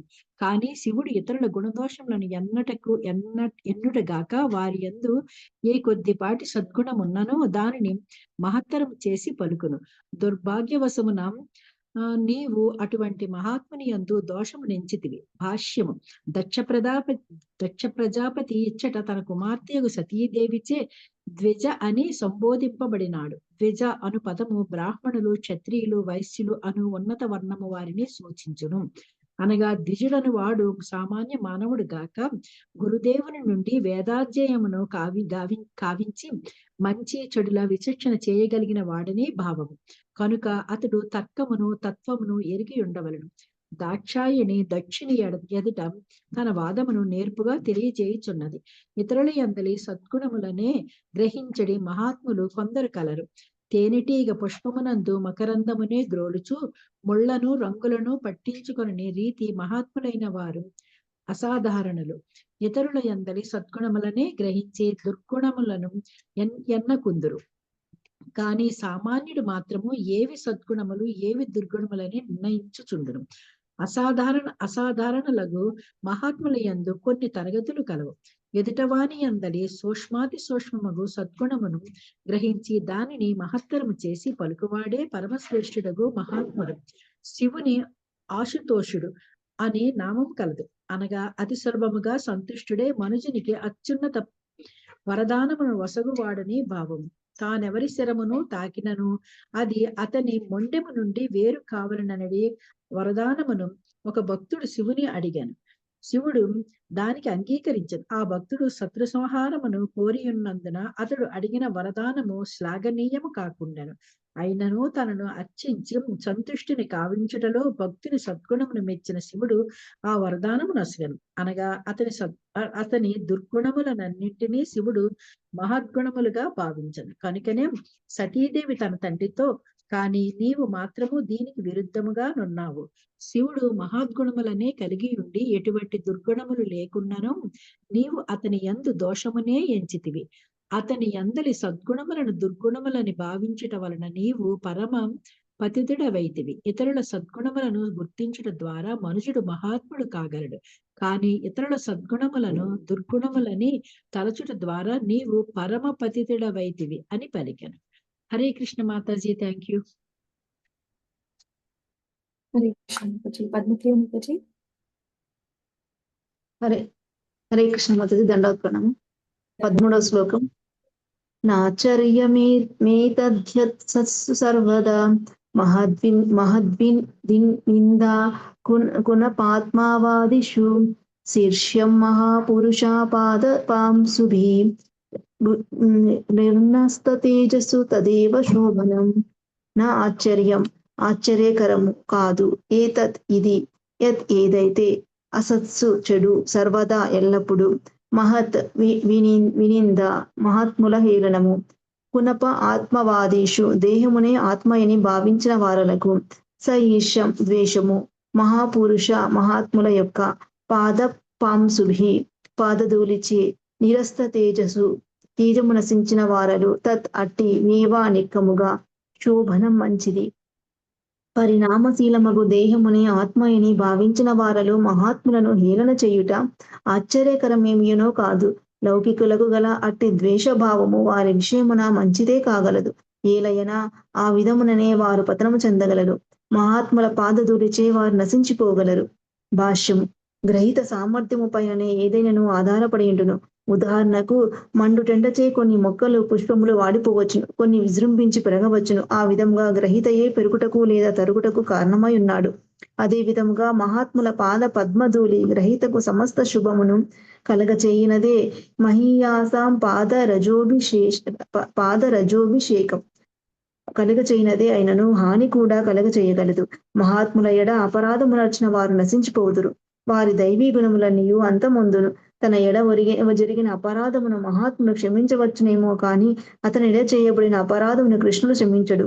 నిప్పులు చెరిగే ఎండ వేడిని తల భరించగలదేమో కాని కాళ్ళు భరించలేవు కదా. అపరాధి అయిన వాడు మరింతగా పతనము చెందుచుండును. ఆ కారణమున అతడు మహాత్ముల ఎడ తన అపరాధ పరంపరను సహజముగానే కొనసాగించుచూ పోవును. తాత్కాలికమగు దేహమును ఆత్మయని భావించు వారలే సాధారణముగా అపరాధములు కాపించుచుందురు. దక్షుడు దేహాత్మ భావన కలిగి ఉన్నందున మిథ్యా భావన ఎందే పూర్తిగా మునిగి ఉండెను. సతీదేవికి జన్మనొసగిన తాను శివుని కన్నను గొప్పవాడనని తలచినందున అతడు ఆ మహాత్ముని ఎడ అపరాధము కావింపగలిగెను. సాధారణంగా మందబుద్ధుడు ఆ విధముననే గాంచుచు దేహాత్మ భావనలో వర్తింతురు. ఆ విధముగా వారు మహాత్ముల ఎడపెక్కు అపరాధములు గావింతురు. అటువంటి భావన కలిగిన వాడు గోవులు గాడిదల జాతికి చెందినవాడుగా పరిగణింపబడును. 14 యద్దక్షరం నామ గిరిరేతం నృణాం సకృత్పసంఘా దశుమాశు హంతి తత్ పవిత్ర కీర్తిం తమాలంఘ్య శాసనం భవానోహద్వేష్టి శివం శివేతరః. యత్ ఏ ద్వి అక్షరం 2 అక్షరములు కలిగిన నామము ఈరితం ఉచ్చరించినంతనే రుణ మానవులు సకృత్ ఒక్కమారు ప్రసంగాత్ హృదయం నుండి అఘం పాపములు అశు వెంటనే అంతి నశింపచేయును. తత్ ఆ పవిత్ర కీర్తి విశుద్ధ యశం కలవాడు అతనిని అలంఘ్యాశాసనం ఎవ్వాని ఆజ్ఞ ఉల్లంఘింపరానిదో. భవాన్ నీవు అహో ద్వేషించుతువు శివం పరమశివుని శివ ఇతర అమంగళ స్వరూపుడు. సతీదేవి ఇంకను ఇట్లు పలికెను. జనక శివ అను 2 అక్షరములు కలిగిన ఎవ్వాని నామము మనుజుని సమస్త పాపములు నశింపచేయును. అట్టి పరమశివుని ద్వేషించుచు నీవు మహాపరాధము నరంచి ఉన్నావు. అతని ఆజ్ఞ ఉల్లంఘించిన శక్యము కానట్టిది. సదా మిత్రుడై అలరారు అతని నీవు తప్ప అన్యులు ద్వేషింపరు. భాష్యము. భౌతిక జగమునందరి సమస్త జీవుల్లో శివుడు మహాత్ముడైనందున అతని నామము దేహాత్మ భావన కలిగిన వారలకు పరమ మంగళకరమైనది. అట్టి వారు శివుని ఆశ్రయించినచో తాము దేహము కాక ఆత్మస్వరూపములనే క్రమముగా తెలుసుకొనగలరు. శివ అనగా మంగళము అని భావము. దేహమునందలి ఆత్మ మంగళమైనది. అహం బ్రహ్మాస్మి నేను బ్రహ్మస్వరూపుడను అను అనుభూతియే మంగళకరం. తాను ఆత్మస్వరూపుడని అనుభూతి చెందినంత వరకు మనుజుని కర్మలన్నీయు అమంగళకరములే కాగలవు. శివ అనగా మంగళమయము కనుక శివభక్తులు క్రమముగా ఆధ్యాత్మిక భావన స్థితికి అరుదెంతురు. కానీ అంతటితో సరిపోదు. ఆధ్యాత్మిక అనుభూతితో మంగళమయ జీవనం ఆరంభమైనప్పటికీ ఇంకనూ కొన్ని బాధ్యతలు ఉండగలవు. అది ఏ మనుషుడు తనకు పరమాత్మతో గల సంబంధము నెరుగుట. ఎవరైనా నిజముగా శివభక్తుడైనచో ఆధ్యాత్మిక అనుభూతి స్థితికి నిక్కముగా చేరగలడు. కానీ అతడు తెలివి కలవాడు కానిచే ఆత్మస్వరూపుడనేది భావనను మాత్రమే అహం బ్రహ్మాస్మి కలిగి ఉండి అతడు నిలిచిపోవును. ఒకవేళ అతడు తెలివి కలవాడైనచో శివుని మార్గమును అవలంబింపవలెను. శివుడు ఎల్లప్పుడూ వాసుదేవుని చింతన ఎందే లగ్నమై ఉండెను. గతమునందును వివరించినట్లు సత్వం విశుద్ధం వసుదేవ శబ్దితం. పరమశివుడు ఎల్లవేళలా వాసుదేవుని శ్రీకృష్ణుని పాదపద్మ ధ్యానమునందే నెలకొని ఉండును. అనగా విష్ణువును ఆరాధించినప్పుడే శివుని మంగళమయ స్థితిని మనుజుడు అనుభూతమునర్చుకొనగలడు. ఏలయన విష్ణువు యొక్క ఆరాధనమే సర్వోత్కృష్ట ఆరాధనమని శివుడు శివపురాణం నందు పలికెను. గొప్ప విష్ణు భక్తుడు కనుకనే శివుడును ఆరాధింపబడును. కానీ శివుడు విష్ణువు ఒకే స్థాయిలో ఉన్నవారని మాత్రం పొరపాటు పడరాదు. అది సైతము నాస్తిక భావనయే. నారాయణుడు దేవదేవుడనియు బ్రహ్మ రుద్రాదులను సైతము ఇక ఇతర దేవతలను కూర్చి తెలుపనదేమున్నది అతనితో సరిపోల్చరాదనియు వైష్ణవనీయ పురాణమునందును తెలుపబడినది. హరే కృష్ణ మాతాజీ. Thank you Mataji. హరే కృష్ణ మాతాజీ. రామ తులసి మాతాజీ. హరే కృష్ణ.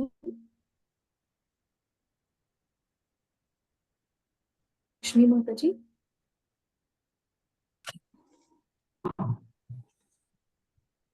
కృష్ణ రామలక్ష్మి మాతాజీ ఉన్నారా? శాంతి మాతాజీ. హరే కృష్ణ మాతాజీ. శాంతి మాతాజీ 15:1 చదవండి మాతాజీ. చదువుతాను మాతాజీ.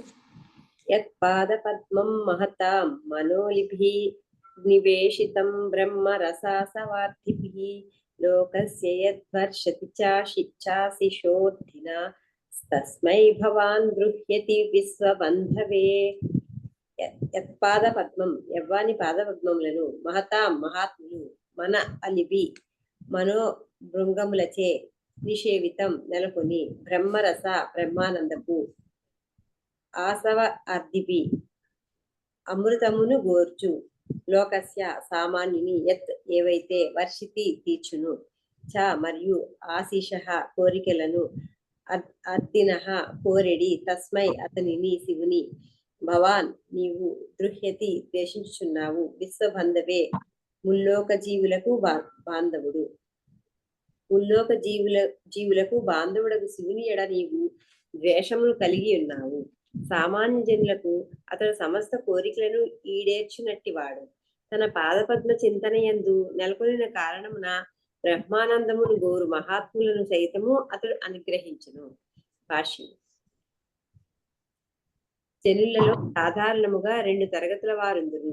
పూర్తిగా లౌకికులైనట్టు ఒక తరగతి వారు కేవలము భౌతికాభివృద్ధినే కోరుతురు. శివుని ఆరాధించినచో వారి కోరికలన్నీను తీరగలవు. శీఘ్రగతిని సంతుష్టి చెందువాడైనందున శివుడు సామాన్య మానవుని కోరికలను వెంటనే తీర్చగలడు. కనుకనే సామాన్యులు శివారాధన యందు అనురక్తులై ఉండుట గోచరించుచుండును. ఇక అట్టి లౌకిక జీవన విధానమున విసుగు చెందిన వారులు లేదా దాని యందు భంగపడిన వారిలో కూడా మోక్షార్థులే. అది భౌతిక ఉపాధుల నుండి ముక్తిని కలిగించునని శివుని ఆరాధించరు. తాను దేహమును గాక ఆత్మస్వరూపుడునని ఎరిగిన వాడు అజ్ఞానము నుండి అవిద్య నుండి ముక్తుడగును. శివుడు సైతము ఆ వరదానము నొసగగలడు. ఆర్థికాభివృద్ధి కొరకే జనులు సాధారణముగా ధర్మాచరణమును చేపట్టుదురు. ధనమును గడించి దాని ద్వారా ఇంద్రియభోగం నందుట వారి ప్రయోజనము. కానీ ఆ కార్యమున భంగపాటు చెందినప్పుడు వారు బ్రహ్మానందము అనగా సాయుధ్యముక్తిని పొందకూడదు. ఈ విధముగా ధర్మము, అర్థము, కామము, మోక్షము అనేవి చతుర్విధ ఫల పురుషార్థములై ఉన్నవి. ఇక సామాన్యుడు మరియు ఆధ్యాత్మిక జ్ఞాన సంపన్నుడు ఇరువురికి శివుడు మిత్రుడై ఉన్నాడు. కనుక అతని ఎడ విరోధమును పూనుట దక్షిణికి మంచిది కాదు. వైష్ణవులు కూడా అనగా సామాన్యుడు మరియు ఆధ్యాత్మిక జ్ఞాన సంపన్నుడు ఇరువురికి పరమైన వాడు వైష్ణవుడు. మహాఘన వైష్ణవులని శివుని ఆరాధించుడు. ఆ విధముగా శివుడు ఎల్లరకు సామాన్యులకు, ఉన్నతులకు, భగవద్భక్తులకు మిత్రుడై ఉన్నాడు. కనుక ఎవ్వరునూ శివుని అవమానించుట గాని అతనితో శత్రుత్వమును తయారు చేసుకున్నట గాని చేయరాదు. హరే కృష్ణ మాతాజీ. హరే కృష్ణ మాతాజీ. హరే కృష్ణ. 16వ శ్లోకం. ప్రభుజీ ఇది 109 పేజ్ వరకు చదివి ఆపండి ప్రభుజీ, అంటే చాలా పెద్దదిగా ఉంది. అలాగే 16వ శ్లోకం. కిం వా శివాక్యమశివిం న విద్యుత్ స్వదన్యే బ్రహ్మాదయాస్తమవత్య జటా శ్మశానే తన్మాల్య భస్మ నుపపాల్య వసత్విసా చైర్యే మూర్ధ బిర్దాదతి తచ్చరణావసృష్టం. కింవా అయినను శివాఖ్యం శివనామమును అశివం అమంగళమయుడు నా విదు ఎరుగరు తత్వే అన్యే నీవు తప్ప బ్రహ్మాదయ బ్రహ్మాదులను తం అతనిని అంటే శివుని అవకీర్య విరబోసుకొని జటా జడలు శ్మశానే శ్మశానమున తత్మాల్య భస్మ నుకాపాలి మానవ కపాలాలను ధరించి భస్మలేపమును కలిగిన వాడు అవసత్ సహచర్యం కలిగి ఉంటుంది. పిశాచములతో ఎవరు మూర్ధభిహి శరమునందు దదతి దాల్చి తచ్చరణ అవసృష్టం అతని పాదపద్మముల నుండి రాలిన అమంగళమయుడైన వాడు శివుని అంటే మంగళమయుడు నామంన చలామణి అగుచున్నట్లు నీకన్నను ఉన్నతులకు బ్రహ్మాదులకు తెలియదు కానీ నీవు తెలుసుకొని నీవు తలుచుచుంటివా. అతడు శ్మశానమున పిశాచములతో సాంగత్యం చేయుచు జడలను విరబూసుకొని ఉండును. మానవ కపాలము హారమును ధరించును. బూడిదను ఒళ్ళంతా పూసుకొనును. ఇన్ని అమంగళకర లక్షణములు ఉన్నప్పటికీ బ్రహ్మదేవుని వంటి మహాత్ములు అతని పాదపద్ములకు అర్పించిన పుష్పములను గొప్ప ఆదరంతో తమ శరమును దాల్చి గౌరవింతురు. భాష్యము. పరమశివుని వంటి మహాభావుని నిందించుట వ్యర్థ కార్యము. తన భర్త యొక్క శ్రేష్టత్వమును సుస్థాపితం చేయుటకు సతీదేవి విషయమును పలికినది. శ్మశానమునందు పిశాచములతో సాంగత్యం చేయుచు భస్మలేపమును కలిగి ఉండి మానవ కపాల హారమును మెడలో దాల్చును కనుక శివుడు అమంగళమయుడని నీవు పలికితివి. ఎన్నియో దోషములను నీవు చూచి ఉండవచ్చును, కానీ అతని స్థానము ఎల్లప్పుడూ దివ్యమైనదే అని నీవు ఎరుగవు. అతడు అమంగళమైనని గోచరించినప్పటికీ బ్రహ్మదేవుని వంటి మహాత్ములే ఎందులకే అతని పాదధూళిని ఆచరించుచున్నారు. నీవు ధరించడి అతని పూమాలను వారు ఎందులకే తమ శరములపై నిలుపుకొనుచున్నారు అని ఆమె ప్రశ్నించాను. సతీదేవి సాధ్వి కనుక తన భర్తకు శివుని ఉన్నత స్థానమును కేవలము స్వాభిప్రాయంతోనే గాక సత్య పరిశీలనతో నిర్ధారించడం ఆమె ధర్మం కాగలదు. శివుడు సాధారణ జీవుడు కాడు. వేద నిర్ణయం కూడా అదియే. అతని స్థానము దేవదేవుని స్థానంతో సమానమైనది కాదు, కానీ సాధారణ జీవుల స్థాయికి అది పరమైనది. బ్రహ్మదేవుడు దాదాపు అన్ని సందర్భముల యందును సామాన్య జీవుడే. యోగ్యుడకు జీవుడు లభించినప్పుడు విష్ణు భగవాను అంశ బ్రహ్మపదవిని అలంకరించుచున్నది. కానీ సాధారణంగా విశ్వమంతలి ఎందరో ఒక పుణ్యజీవుడు అత పదవిని చేపట్టుచున్నది. ఈ కారణంన శివుడు బ్రహ్మదేవుని తనయుని జన్మించినను తన కన్నను ఉన్నత స్థితి అందున్నట్టు వాడే అయి ఉన్నాడు. బ్రహ్మదేవుని వంటి వారి శివుని పాదపద్మధూళిని అతనికి అర్పించబడిన పుష్పములతో భక్తితో స్వీకరింతురని ఇచ్చట తెలుపబడింది. అత్రి భృగువు వంటి 9 మంది మహర్షులు బ్రహ్మదేవుని సంతానం. కూడా శివుడు సామాన్య జీవుడు కాడని ఎరిగి ఉన్నందున ఆ రీతిని అతనికి గౌరవం నసుకుచున్నారు. హరే కృష్ణ మాతాజీ. హరే కృష్ణ. Thank you Prabhuji. హరే కృష్ణ లలిత మాతాజీ.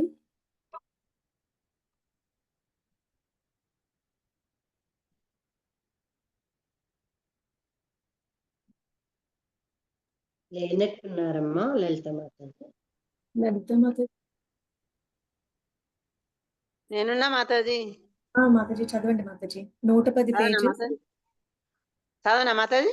చదవండి మాతాజీ. దేవదేవునికి దాదాపుగా సమానమగు ఉన్నత స్థానం కొన్ని మారు ఏదేని దేవతకు ఒసగబడునని పురాణములందు తెలుపబడినది. కానీ శ్రీకృష్ణ భగవానుడే దేవదేవుడు అనే సారాంశం మాత్రం అన్ని శాస్త్రములందు నిర్ధారింపబడినది. బ్రహ్మ సంహిత యందు శివుడు పెరుగుతో పోల్చబడినాడు. పెరుగు క్షీరమునకు అభిన్నమైనదే. క్షీరమే పెరుగుగా మారినందున ఒక భావనలో పెరుగు కూడా క్షీరమే. అదే విధంగా శివుడు ఒక భావనలో దేవదేవుడే, కానీ ఇంకొక భావనలో కాడు.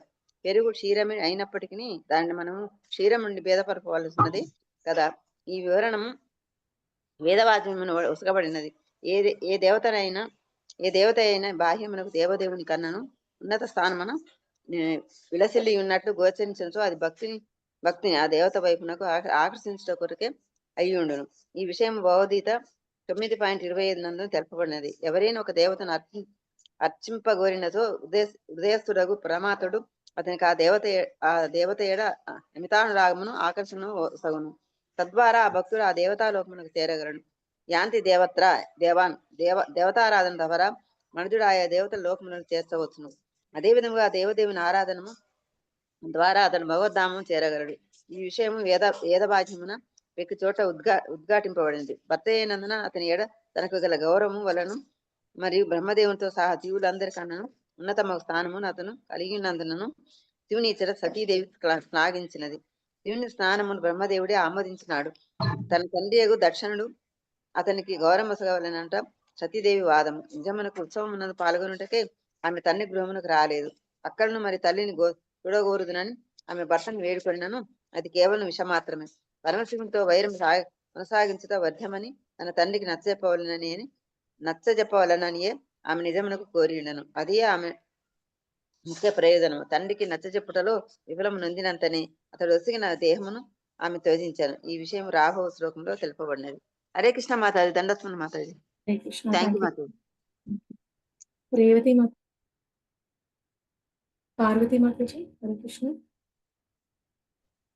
లేరమ్మా అనిత మాతాజీ. అనిత మాతాజీ ఉన్నారు. హరే కృష్ణ మాతాజీ. దండవత్ ప్రణామం. 17వ శ్లోకము. కర్ణౌ పిదాయ నిరయాద్యత కల్పైషే ధర్మా వితర్య శృణిభిర్నుభిరస్యమానే చిన్యాత్ ప్రసయ్య రుషతీమ సతీం ప్రబుచ్చే జిహ్వామసూనపి తతో విసృజే స ధర్మః కర్ణౌ రెండు చెవులను పిదాయ మూసుకొని నిరయేత్ అచ్చట నుండి విడలిపోయేను. యత్ ఒకవేళ అకల్పః సమర్థుడు కానిచో ఈశే ప్రభువు ధర్మ అవితరి ధర్మ నియమాకుడు అశ్రునిభిః బాధ్యత నెరుగని నృభి మనుజులచే అస్యమానే నిందింపబడినప్పుడు చింద్యాత్ తెగగోయవలెను. ప్రసహ్య బలవంతముగా రుషతీం నిందించుట అసతీం నిందించువాడు ప్రభువు సామర్థ్యము కలిగినవాడు చేత్ ఒకవేళ జిహ్వం నాలుకను అసూన్ తన ప్రాణమును అపి నిక్కముగా తతః పిదప విసృజేత్ విడువవలెను. సహ అది ఏ ధర్మ పద్ధతి. సతీదేవి ఇంకనూ ఇట్లు పలికెను. బాధ్యతారహితుడు ధర్మప్రభువుని నియామకుని నిందించినచో అతనిని శిక్షింపజాలని ఎడల చెవులను మూసుకొని మనుజుడు అచ్చటి నుండి వెడిలిపోవలెను. ఒకవేళ అతనిని చంప సమర్థుడైనచో వెంటనే ఆ దురాత్ముని నాలుకను తెగగోసి సంహరించి పిదప అతడు దేహమును త్యజించవలెను. భాష్యము: మహాత్ముని నిందించువాడు జీవాధముడంట సతీదేవి వాదము. కానీ ఆ వాదమునే దక్షుడును ఆసరగా తీసుకునే అవకాశము కలదు. తాను ప్రజాపతి, పెక్కు జీవులకు ప్రభువు మరియు లోకపాలురలో ఒకడు అయినందున తన స్థానము ఉన్నతమైనదనియు ఆ కారణమున తనను నిందించుటకు బదులు తన మహద్గుణములను సతీదేవి గుర్తించవలెననియు అతడు పలకవచ్చును. అట్టి వాదమునకు సమాధానమేమనగా ఆమె నిందలు వేయక తనను తాను సమర్థించుకొనుచున్నది. దక్షుడు శివనిందకు పాల్పడెను కనుక సాధ్యమైనచో ఆమె అతని నాలుకను ఖండించెడిదే. అనగా శివుడు ధర్మరక్షకుడు కనుక అతని నిందకు పాల్పడిన వానిని వెంటనే సంహరింపవలెను. ఆ పిదప అతడును దేహత్యాగం చేయవలెను. అదే చేయవలసిన పద్ధతి. కానీ దక్షుడు తండ్రి అయిన కారణమున అతనిని చంపరాదని సతీదేవి నిర్ణయించుకొనెను.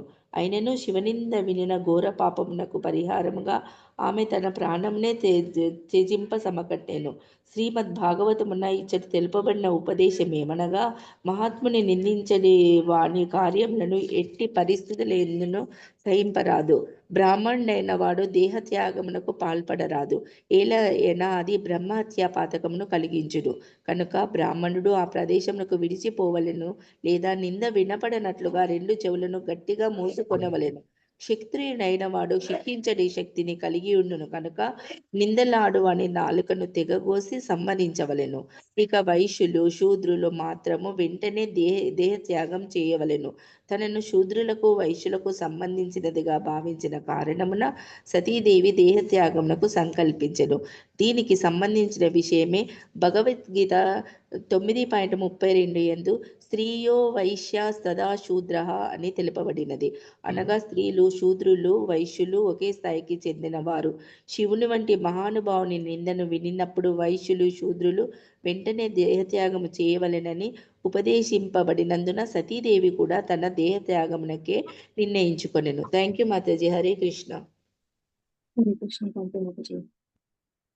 జలజ మాతాజీ. హరే కృష్ణ మాతాజీ. దండవత్ ప్రణామం మాతాజీ. 18, 19 రెండు చదవండి. అలాగే మాతాజీ. 18వ శ్లోకము. అతస్తవోత్పన్నమిదం కలేవరం న ధారయిష్యేషితి కంఠగర్హిణః జగ్దస్య మోహాతి విశుద్ధి మందసో జుగుప్సితస్యోద్ధరణం ప్రచక్షతే. అతః కనుక తవ నీ వలన ఉత్పన్నం కలిగినట్టి ఇదం ఈ కలేవరం దేహమును నా ధారయిష్యే భరింపజాలదు శితికంఠ గర్హిణః శివనిందకు పాల్పడిన వాడు జగ్దస్య భుజించినది మోహాత్ పొరపాటు వలన హి కారణము విశుద్ధిం శుద్ధిపడుట అందసహ ఆహారమును జుగుప్సితస్య విషపూరితమగు ఉద్ధరణం వమనము చేయుట ప్రచక్షతే పలుకుదురు. కనుక శివనిందకు పాల్పడినటువంటి నీ నుండి పొందినట్టి ఈ అయోగ్యమగు దేహమును నేనిక భరింపజాలను. ఎవరిని విషాహారమును తీసుకొనినచో దానికి ఉత్తమ చికిత్స వమనము చేయుటయే కదా. భాష్యము. సతీదేవి భగవానుని బాహ్యశక్తి ప్రతినిధి అయిన కారణమున పెక్కుమంది దక్షులతో సహా పలు విశ్వములను నశింపజేయగల శక్తి కలిగినట్టిది. కానీ దక్ష సంహారమునకే భార్యయగు సతీదేవిని నియోగించిన వాడనడి తన నిమ్న స్థితి కారణమున తానే ఆ కార్యము చేయజాలక దోషారోపణ శివునికి కలగకుండుటకే ఆమె తన శరీరమును త్యాగము చేయ నిశ్చయించుకొనెను. 19వ శ్లోకము. నవేదవాధాను వర్తతే మతిః స్వ ఏవ లోకే రమతో మహామునేః యథా గతిర్దేవ మనుష్యో యోః పృథక్ స్వ ఏవ ధర్మేణ పరం క్షిపేత్ స్థితః. వేదవాదాన్ వేదముల విధానములను నా అనువర్తతే అనుసరింపరు. మతిః మనస్సు స్వే తనయందు ఏవ నిక్కముగా లోకే ఆత్మయందు రమతః రమించుచు మహామునేః మహామునులు యథా వలె గతిః మార్గము దేవ మనుష్యయో యోహ మానవుల మరియు దేవతల పృథక్ వేరువేరుగా స్వే నీ యొక్క ఏవ ఏకైక ధర్మే ధర్మమును పరం ఇంకొక నక్షిపేత్ విమర్శించరాదు. స్థితః నెలకొని ఇతరుల ధర్మమును విమర్శించుటకు బదులు స్వధర్మమును నిర్వహించుట శ్రేయస్కరము. మహామునులకు వేదముల విధి విధానములను అనుసరించుట అవసరము లేదు కనుక వారు కొన్ని మార్లు వానిని వదిలివేయుచుందురు. దేవతలు అంతరిక్షమున సామాన్య మానవులు ధరిత్రిపై చరించుట సహజమే కదా. భాష్యము. పరమోన్నతుడగు మహాముని స్వభావము మరియు పరమ పతితుడైన బద్ధజీవుని స్వభావము ఒకే రీతిగా ఉన్నట్లు గోచరింపవచ్చును. అంతరిక్షమున ప్రయాణించు దేవతలు భూతలము పైన గల అడవులను కొండలను అతిశయించినట్లుగా మహాముని అయిన వాడు వేదముల యందలి సమస్త నియమములను అతిశయించగలడు. దేవతలు ఆ రీతిగా అతిశయింపగలిగినను అంతరిక్షమున ప్రయాణింప సమర్థుడు కానట్టి సామాన్య మానవుడు మాత్రము అరణ్యాది అడ్డంకులను ఎదుర్కొనవలసి వచ్చును. పరమశివుడు వేదముల విధి నియమములను అనుసరింపనట్లుగా గోచరించినను అట్టి ప్రవర్తనచే ప్రభావితుడు కాబోడు. కాని శివుని అనుకరింపగోరెడి సామాన్యుడు మాత్రము పొరపాటు చేసిన వాడే కాగలడు. సామాన్య మానవుడు వేదముల యందలి సమస్త విధి విధానములను అనుసరింపవలసినదే కాని దివ్యస్థితి యందున్నవాడు వానిని అనుసరింపవలసిన అవసరము లేకపోవచ్చును. శివుడు వేదముల విధి నియమములను అనుసరింపనందులకు దక్షుడు తప్పు పట్టెను. కాని అట్టి నియమ పాలనము శివునకు అవసరము లేదని సతీదేవి వక్కాణించుచున్నది. సూర్యుడు లేదా అగ్ని వంటి శక్తిమంతుని పవిత్రము అపవిత్రమనడి భావనయే ఉండదని చెప్పబడును కదా. సూర్యకాంతి ఎంతటి అపవిత్రమగు స్థలమునైనను పవిత్రము కావించగలదు కాని అన్యులు మాత్రము దానిచే ప్రభావితులు కాగలరు. కనుక మనుజుడి శివుని అనుకరించుటకు యత్నించరాదు. దానికి బదులు స్వధర్మమును నిష్ఠగా అనుసరించుట అతనికి శ్రేయస్కరము. శివుని వంటి మహాత్ముని అతడెన్నడూను నిందింపరాదు. హరే కృష్ణ మాతాజీ. Thank you Mataji. కుమారి మాతాజీ. హరే కృష్ణ మాతాజీ. హరే కృష్ణ మాతాజీ. కర్మ ప్రవృత్తి చదువుతాను మాతాజీ. కర్మ ప్రవృత్తం చ నివృత్తమప్యుతం వేదే వివిచ్యో భయలింగమశ్రితం విరోధి తద్యోగ పదైక కర్తరి ద్వయం తథా బ్రహ్మణి కర్మ నచ్చతి. కర్మలు ప్రవృత్తం భౌతిక భోగరతములైనవి చ మరియు నివృత్తం భౌతిక సంగవర్జితములో అపి నిక్కముగా వృతం సత్యం వేదములందు వివిచ్య భేదపరచబడినవి ఉభయలింగం రెండింటి లక్షణములను ఆశ్రితం నిర్దేశింపబడినవి విరోధి అసంగతము తత్ ఆ యోగ పద ఏకకర్తరి రెండు కర్మలను ఒకే వ్యక్తి యందు ద్వయం రెండు తథా వలన బ్రహ్మని బ్రహ్మభూత స్థితి యందు స్థితిడైన వాని యందు కర్మలు నరుచ్చతి నిర్లక్ష్యము చేయబడును. భౌతిక భోగములందు అనురక్తులైన వారికి గల కర్మలు అనగా ప్రవృత్తి మరియు అసంగులైన వారికి గల కర్మలు అనగా నివృత్తి అనడి రెండు విధములకు కర్మలకు వేదములందు నిర్దేశములు వసకపడినవి. ఈ రెండు విధములకు కర్మలను అనుసరించి జనులను రెండు రకములుగా నుందురు. వారి లక్షణములు భిన్నముగా ఉండును. ఈ రెండు కర్మలను ఒకే వ్యక్తి యందు చూడగోరినచో అది అసంగతమే కాగలదు. కానీ బ్రహ్మభూత స్థితిని బడసిన వాడు ఈ రెండు రకములకు కర్మలను నిర్లక్ష్యపరుచును. భాష్యము. భౌతిక జగత్తును భోగించుటకై అరుదెంచడి బద్ధజీవుడు ఆ విధముగా తన కార్యమును కావించుకొని అంత్యమున భౌతిక లోకము నుండి విడివడి దివ్య స్థితి అందు ప్రవేశించుటకు అర్హుడయ్యడి రీతిలో వైదిక కర్మలు రచింపబడినవి. బ్రహ్మచర్యము, గార్హస్థ్యము, వానప్రస్థము, సన్యాసము అనడి 4 ఆశ్రమములు ఆధ్యాత్మిక జీవన స్థాయికి చేరుటకు మనుషునికి క్రమముగా శిక్షణ నొసగును. గృహస్థుని వేషధారణము మరియు కర్మలు సన్యాసి యొక్క వేషధారణము కర్మలకు భిన్నముగా నుండును. 2 ఆశ్రమములను ఒకే మారును అనుసరించుట మానవునికి అసాధ్యం. సన్యాసి గృహస్థునిగా వర్తింపజాలడు, అలాగుననే గృహస్థుడు సన్యాసిగా వర్తింపజాలడు. వీరిలో గృహస్థుడు భౌతిక కలాపముల యందు నెలకొని ఉన్నవాడు కాగా సన్యాసి భౌతిక కలాపములను త్యజించినట్టు వాడు. కానీ ఈ ఇరువురికి పరమైన వాడు ఒకడుండును, అతడు వారి నైజమునకు అతీతునుగా ఉండును. శివుడు అటువంటి దివ్యస్థితి అందున్నట్టు వాడు. పూర్వము తెలుపబడినట్లు అతడు ఆంతరమందు సర్వదా వసుదేవుని ధ్యానము నెలకొని ఉండుటయే దానికి కారణం. కనుక గృహస్థుని కర్మలు గాని సన్యాసి కర్మలు గాని అతనికి అన్వయించవు.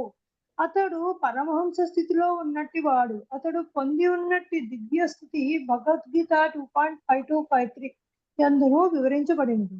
ఫలాపేక్ష రహితముగా కర్మలను అనుసరించుచు భగవత్ సేవ యందు పూర్ణముగా నెలకొనినప్పుడు మనుషుడు దివ్య స్థితికి చేరగలడని అచ్చట తెలుపబడినది. ఆ సమయమున వైదిక ఉత్తర్వులను లేదా వేదముల విధి నియమములను అనుసరింపవలసిన అవసరము అతనికి ఉండదు. పలు విధములకు కోరికలను పొందుటకై గల వైదిక ఉత్తర్వులను దాటి పూర్ణముగా దివ్య భావన ఎందే రకమైనప్పుడు, అనగా శ్రీకృష్ణ భగవానుని చింతనయందు లగ్నమైనప్పుడు మనుషుడు బుద్ధి యోగము అనగా సమాధి నందు ఉన్నవాడగును. అటువంటి స్థితిని పడసని వానికి భౌతిక భోగములను పొందుటకై చేయవలసిన వైదిక కర్మలు గాని త్యాగపూర్వకముకు కర్మలు గాని అన్వయించవు. Thank you Mataji. Hare Krishna. Thank you Mataji. అత్తయ్య గారండి 21 చదువుతానమ్మా. హరే కృష్ణ. 21వ శ్లోకం. మావః పదవ్యః పితరస్మదాస్థితా యా యజ్ఞశాలాసు నమవర్త్మభిః తదన్న తృప్తైరసువృత్తిరీడితా అవ్యక్తలింగా అవధూత సేవితాః. మా చేయజాలరు వహ నీ యొక్క పదవ్యః ఐశ్వర్యములు పితః జనక అస్మత్ ఆస్థితాః మేము కలిగి ఉన్నట్టి యాహ ఏవైతే అనగా ఐశ్వర్యములు యజ్ఞశాలాసు యజ్ఞాగ్నియందు ధూమవర్త్మభిః యజ్ఞ విధానమున తత్ అన్న తృప్త్యై యజ్ఞాన్నముచే సంతుష్టులై అసువృద్భిః దేహ అవసరములను తీర్చుకొనుచు నా ఈడితాహ కొనియాడలేరు. అవ్యక్తలింగాహ ఎవ్వరి కారణమో అప్రకటితమో అవధూత సేవితాహ ఆత్మదర్శులచే సాధింపబడినది. అనువాదము. జనక మేము కలిగి ఉన్నట్టి ఐశ్వర్యములను నీవు కాని నిన్ను స్తుతించు వారలు కాని ఊహింపజాలరు. ఏలయనా కామ్యకర్మరతులై యజ్ఞములు చేయువారు యజ్ఞార్పితమైన అన్నమును తినుచు దేహావసరములను తీర్చుకున్నటతోనే సంబంధమును కలిగి ఇందురు. కోరినంత మాత్రముననే మేము సకల ఐశ్వర్యములను ప్రదర్శింపగలము. ఆత్మదర్శులకు అవధూతల చేతనే అది సాధ్యపడును. హరే కృష్ణ. భాష్యము. గౌరవమునందు మరియు ఐశ్వర్యమునందు తాను మహోన్నతుడననియు దరిద్రుడే కాక సంస్కారహీనుడును అగువానికి తన పుత్రిక నిశ్చితిననియు సతీదేవి తండ్రి భావించుచుండెను. తన కుమార్తె సాధ్వియే అయినను ఆమె భర్త మాత్రము హీన స్థితిలో ఉన్నాడని అతడు తలచుచుండెను. అటువంటి భావనలను పరిహరించుటకే సతీదేవి తన భర్త కలిగినట్టి ఐశ్వర్యములను దక్షుడు అతని అనుయాయుల వంటి వారు తెలుసుకొనజాలరని పలికినది. అట్టివారు కేవలము కామ్యకర్మరతులే అయి ఉందరు. ఆమె భర్త స్థితి విభిన్నమైనది. సమస్త ఐశ్వర్యములను కలిగి ఉన్నప్పటికీ వానిని అతడు ప్రదర్శింపగోరడు. కనుకనే అట్టి ఐశ్వర్యములు అవ్యక్తములని పిలువబడును. కానీ అవసరమైనచో కోరినంతనే తన అద్భుతమగు విభూతులను శివుడు ప్రదర్శించగలడు. అటువంటి సందర్భము త్వరలోనే రానున్నదని ఇచ్చట భవిష్యత్తు పలుకబడినది. శివుడు కలిగి ఉన్న ఐశ్వర్యము వైరాగ్యమునందు భగవత్ ప్రేమయందు మాత్రమే అనుభవింపబడినది కానీ ఇంద్రియ భోగ కర్మల యందు కాదు. అట్టి ఐశ్వర్యములను సనకాదులు, నారదుడు, శివుని వంటి వారే కలిగి ఉందురు గాని అన్యులు కాదు. హరే కృష్ణ.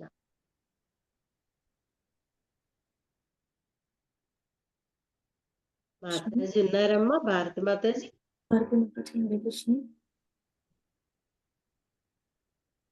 హరే కృష్ణ. మాతాజీ కంటిన్యూ చేస్తాను. చదువుతున్నాను మాతాజీ. ఈ శ్లోకమునందు వైదిక కర్మకాండరతులు గుర్తింపబడిన ఈ శ్లోకమునందు వైదిక కర్మకాండరతులు గర్హింపబడిరి. వారు ఇచ్చట ధూమవర్తభిః యజ్ఞమును తిని బ్రతుకువారు అని వర్ణింపబడిరి. యజ్ఞాన్నమును 2 రకములుగా నుండును. ఒకటి కర్మకాండయందు అర్పింపబడినది కాగా పరమోన్నతమదుగు రెండవది విష్ణువుకు అర్పింపబడినది.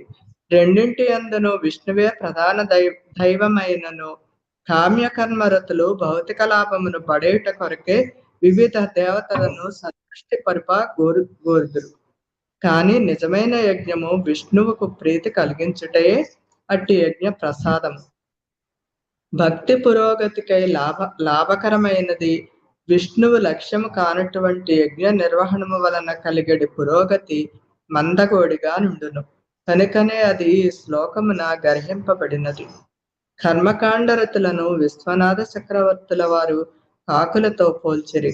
ఏలయన చెత్తకుండి వద్ద గల ఆహార పదార్థములను తినుటయందే పరమానందమును పొందుచుండును.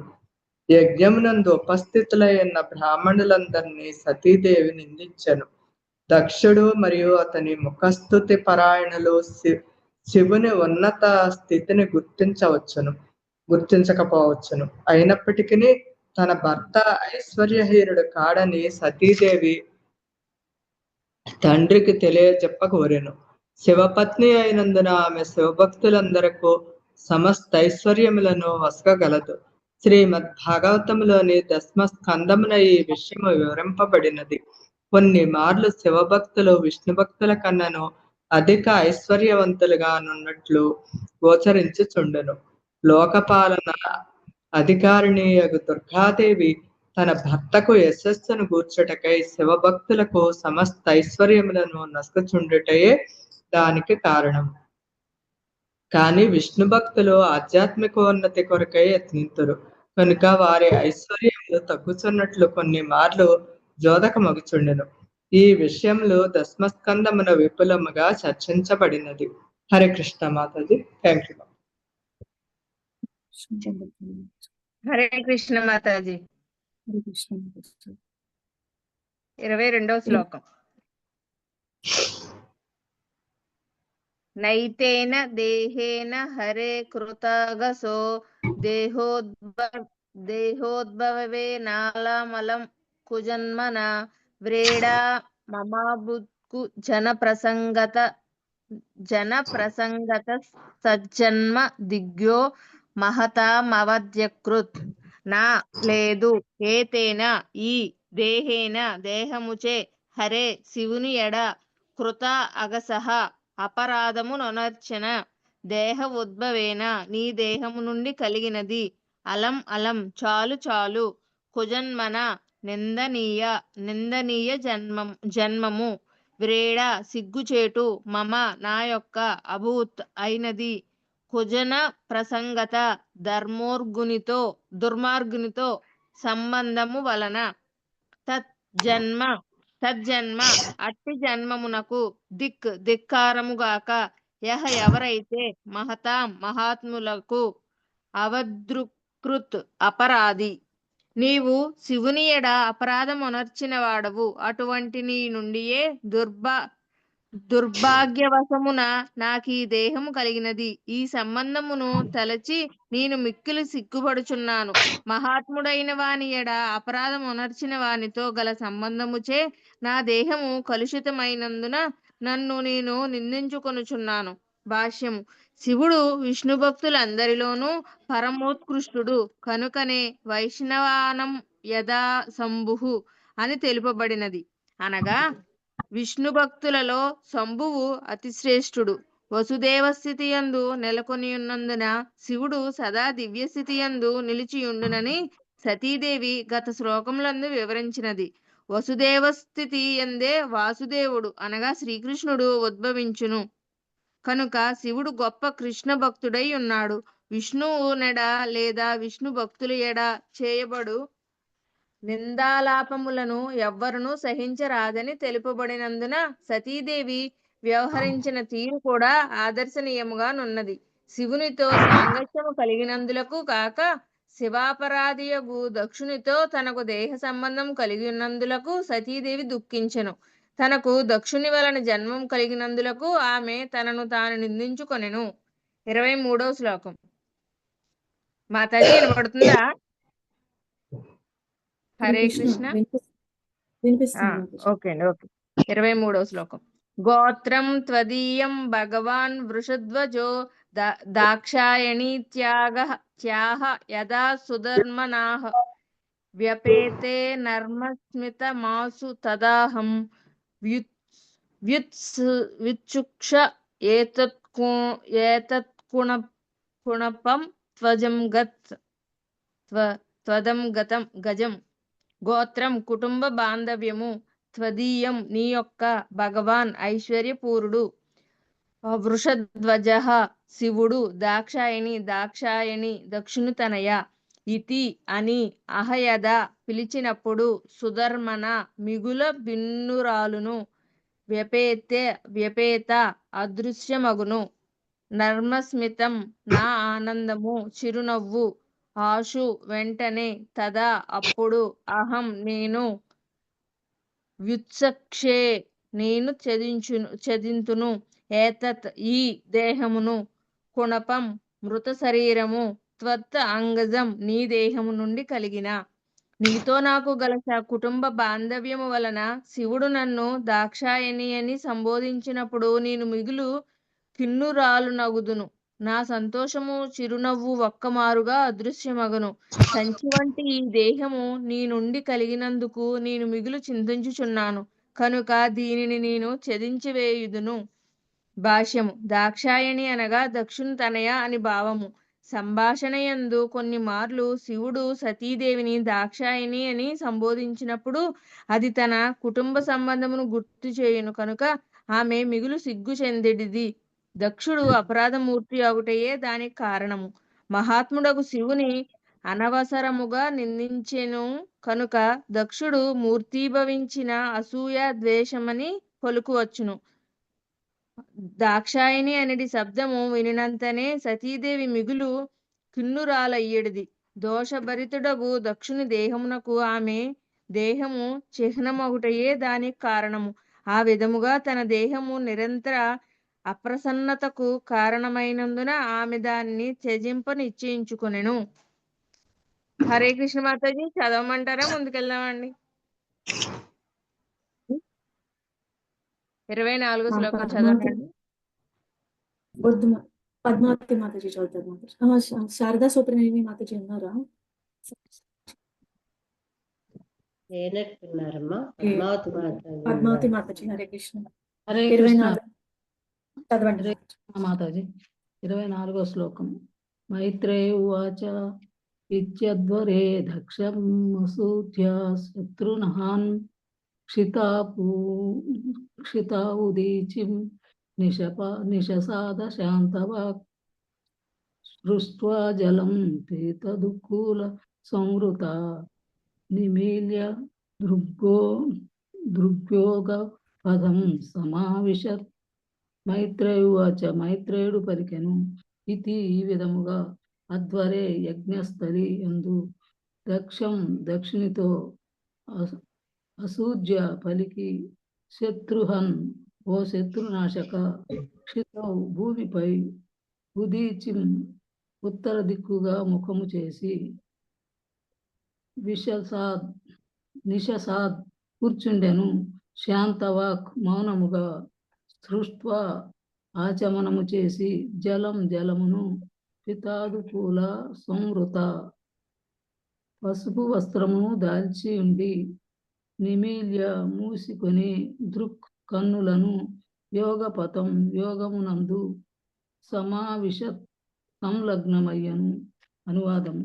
మైత్రేయుడు విదురునితో పలికెను, ఓ శత్రునాశక, ఈ విధముగా యజ్ఞస్థలి అందు తండ్రితో పలికిన సతీదేవి ఉత్తరాభిముఖమై ముఖి అయి నేలపై కూర్చుండెను. పీతాంబరమును కట్టిన ఆమె ఆచమనము కావించి కనులను మూసుకొని యోగమునందు సంలగ్నమయ్యను. భాష్యము.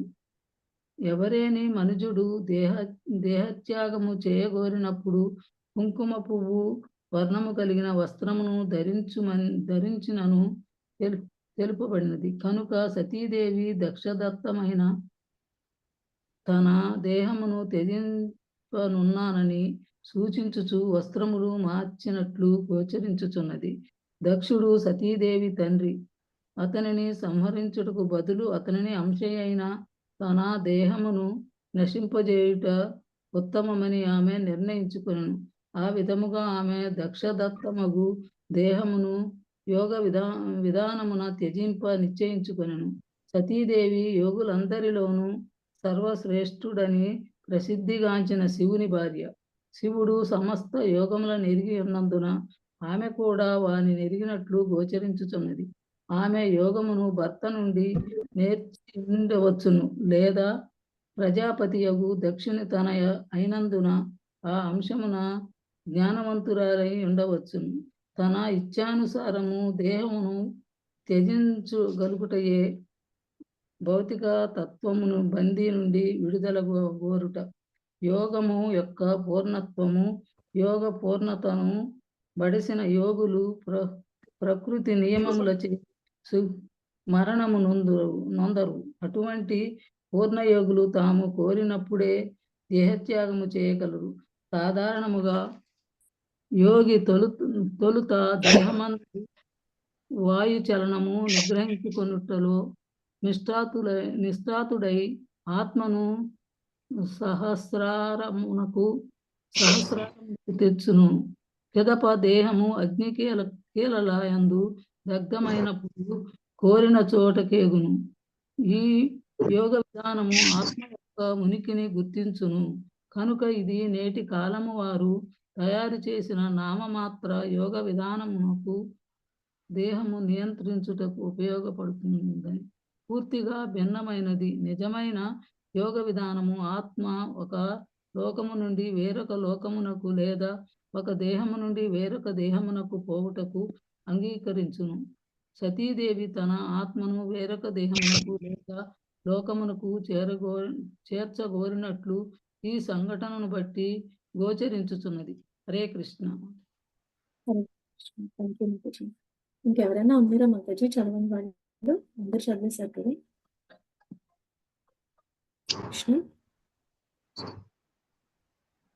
నేను ఉన్నాను మాతాజీ, కానీ లేట్ అయిపోతే ఓకే మాతాజీ, పర్లేదు. నేను ఇప్పుడే కనెక్ట్ అయ్యాను బ్యాక్. చదవండి మాతాజీ. 25 మాతాజీ చదవండి. హరే కృష్ణ మాతాజీ. దండవత్ ప్రణామ్ మాతాజీ. 25వ శ్లోకం. కృత్వా సమానావ నిలౌజితాసన సోదానముత్తాప్య చ నాభిచక్రతః శనైర్హృది దియోరసి స్థితం కంఠద్రుద్భవోర్మధ్య మణినిందతానయత్. కృత్వా నిలిపిన పిదప సమానౌ తటస్థ స్థితి ఎందు అనిలౌ ప్రాణాపాన వాయువులను జిత ఆసన స్థిరాసనయై సా సతీదేవి ఉదానం ప్రాణవాయువు ఉత్థాప్య చరింపజేయుచు లేవనెత్తుచు చ మరియు నాభిచక్రతః నాభిచక్రము చెంత శనై క్రమముగా హృదయ భాగమున స్థాప్య నిలిపి ధియా బుద్ధితో ఉరసి శ్వాసకోశ మార్గము వైపు స్థితం నిలిపి కంఠాత్ కంఠము ద్వారా భ్రువోహు కనుబొమల మధ్యం నడుమన అనిందిత నిష్కళంకయగు సతీదేవి అనయత్ పైకి నడిపెను. తొలుత ఆమె జితాసనయే ప్రాణవాయువును నాభిచక్రమున పిదపదాన్ని బుద్ధితో మిళితము చేసి హృదయ భాగమునకు గునిపోయెను. ఆ పిదప దానిని క్రమముగా శ్వాసకోశ మార్గము వైపునకు చెరింపజేసి తదనంతరము భ్రూమధ్యమునకును చేర్చెను. భాష్యము. దేహమునందలి వివిధ భాగములందు షట్చక్రములని పిలువబడినవి చరించు వివిధ భాగములందు చరించు ప్రాణవాయువును నియంత్రించుటకే యోగ విధానము కలదు. ప్రాణవాయువును ఉదరము నుండి నాభికి, నాభి నుండి హృదయమునకు, హృదయము నుండి కంఠమునకు, కంఠము నుండి భ్రూమధ్యమునకు, పిదప భ్రూమధ్యము నుండి సహస్రారమునకు చేర్చుట జరుగును. యోగాభ్యాసము యొక్క సారాంశమంతయు ఇదియే.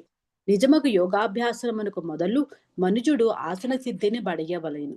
ఏలయన ఊర్ధ్వ అధోముఖములుగా చరించు వాయువులను నియంత్రించే ప్రాణాయామమునందు అది సహాయకారకము కాగలదు. ఈ మహోత్కృష్టముగ విధానమును అత్యున్నత యోగస్థితిని బడియుటకై మనుజుడు అభ్యసింపబడును. కానీ అట్టి అభ్యాసము ప్రస్తుత కాలమునకు ఈ యుగమునకు ఉద్దేశింపబడలేదు. ఈ కాలమున ఒక్క నిమిషం మాతాజీ, సారీ మాతాజీ.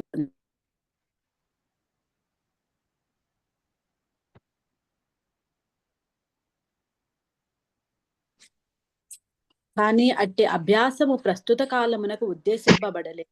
ఈ కాలమున ఎవ్వరునూ అట్టి యోగపూర్ణత్వమును బడియజాలరు. అయినప్పటికీ జనులు అట్టి ఆసన పద్ధతులను అభ్యసించుటకు యత్నించుచుందురు. కానీ అవి దాదాపుగా దేహ కసరత్తులు మాత్రమే. అట్టి దేహ కసరత్తులచే రక్త చక్కగా జరిగి మనుజుడు దేహమును ఆరోగ్యవంతముగా ఉంచుకొనగలడేమో గాని పూర్ణత్వ స్థితిని మాత్రము బడియజాలడు. కసరత్తులకే పరిమితమైనప్పుడు అతనికి పూర్ణత్వము లభింపబోదు. ఏ విధముగా మనుజుడు తన ఇచ్ఛానుసారము ప్రాణమును ఒక దేహము నుండి వేరొక దేహమునకు లేదా ఒక ప్రదేశము నుండి ఇంకొక ప్రదేశమునకు చేర్చగలడో యోగ విధానము కేశవ శృతి యందు వివరింపబడినది. చేర్చగలడో యోగ విధానము తెలియజేయును.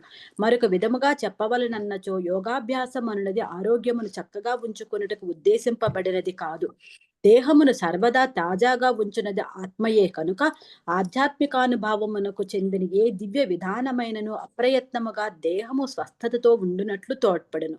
ఆత్మ దేహము నుండి వెడలిపోయిన క్షణము నుండియే దేహము క్రుళ్ళుటవుట నారంభించును. అనగా ఏ ఆధ్యాత్మిక విధానమైనను ప్రత్యేకముగు యత్నము లేకయే దేహమును స్వస్థతగా నుంచును. కానీ దేహ పోషణమే యోగము యొక్క చర్మ లక్ష్యమని ఎవరైనా భావించినచో అది పొరపాటే కాగలదు. ఆత్మోద్ధారమే అనగా ఆత్మకు బలబంధ నిజమైన యోగ పూర్ణత్వం. ఆత్మను ఉన్నత లోకములకు చేర్చుటకై కొందరు యోగులు యత్నింతురు. భౌతిక సౌకర్యములు, ఆయువు, ఆత్మానుభూతికే గల ఏర్పాట్లు ఈ లోకము కన్నను అధిక పరిమాణములో అచ్చట లభించును. కానీ ఇంకొందరు యోగులు తమ ఆత్మను ఆధ్యాత్మిక లోకమునకు వైకుంఠమునకు చేర్చ యత్నింతురు. భక్తి యోగము ఆత్మను నేరుగా ఆధ్యాత్మిక లోకమునకే ఉద్ధరించును. అచ్చట జీవనము సచ్చిదానందమయమై ఉండును. కనుకనే అన్నింటి యందును భక్తి యోగమే మహోన్నతమైనదని భావింపబడును. హరే కృష్ణ మాతాజీ. థ్యాంక్ యూ మాతాజీ. అందరు చదివేశారు కదా. నరసింహార్తి పాడతారు. ఎవరున్నారా అమ్మా? అందరు అయిపోయారు కదా. అందరు చదివేసినట్టున్నారు. నరసింహార్తి పాడేసుకుంటే ఆపేద్దామమ్మా. హనుమాయమ్మ అని ఉంది ఒకటి, అది చదివారో లేదో తెలియదు. 268 శాంతి మాతాజీ అనుకుంటాను. శాంతి అను అనేది వస్తుంది వాళ్ళది. మాతాజీ చెప్తారా మాతాజీ? మీది వాట్సాప్ లో ఏమైనా వస్తుంది మాతాజీ? అను వస్తుంది మాతాజీ. హను తోనేటేనే ఏదో వస్తుంది. చదివారు. చదవమంటారా నరసింహ స్తోత్రం? పాడండి అమ్మా. పాడితే నరసింహార్తి పాడు మాతాజీ. నమస్తే నరసింహ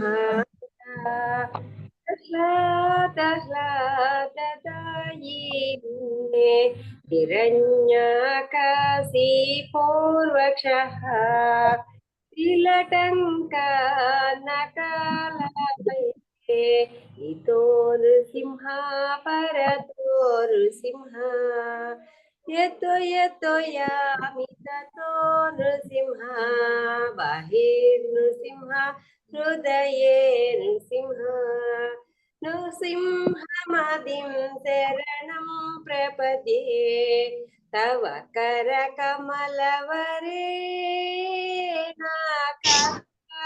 మద్భుత శృంగం దళిత హిరణ్యకశిపో తనుభృంగం దేవద్రూత నరహరి రూప జయ జగదీశ హరే జై జగదీశ హరే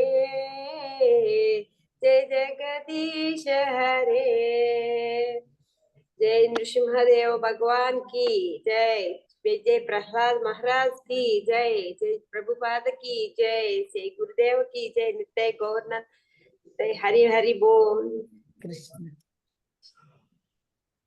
हरि बोल। थैंक यू माता जी। Thank you. हरे कृष्णा माता जी। हरे कृष्णा माता जी। दंडोत माता जी। हरे माता जी। हरे कृष्णा माता जी। हरे कृष्णा माता जी। हरे कृष्ण माता जी। हरे कृष्णा जय जय माता जी। हरे कृष्ण हरे कृष्ण माताजी। काल तग्गिंदा माताजी। हरे कृष्ण माताजी।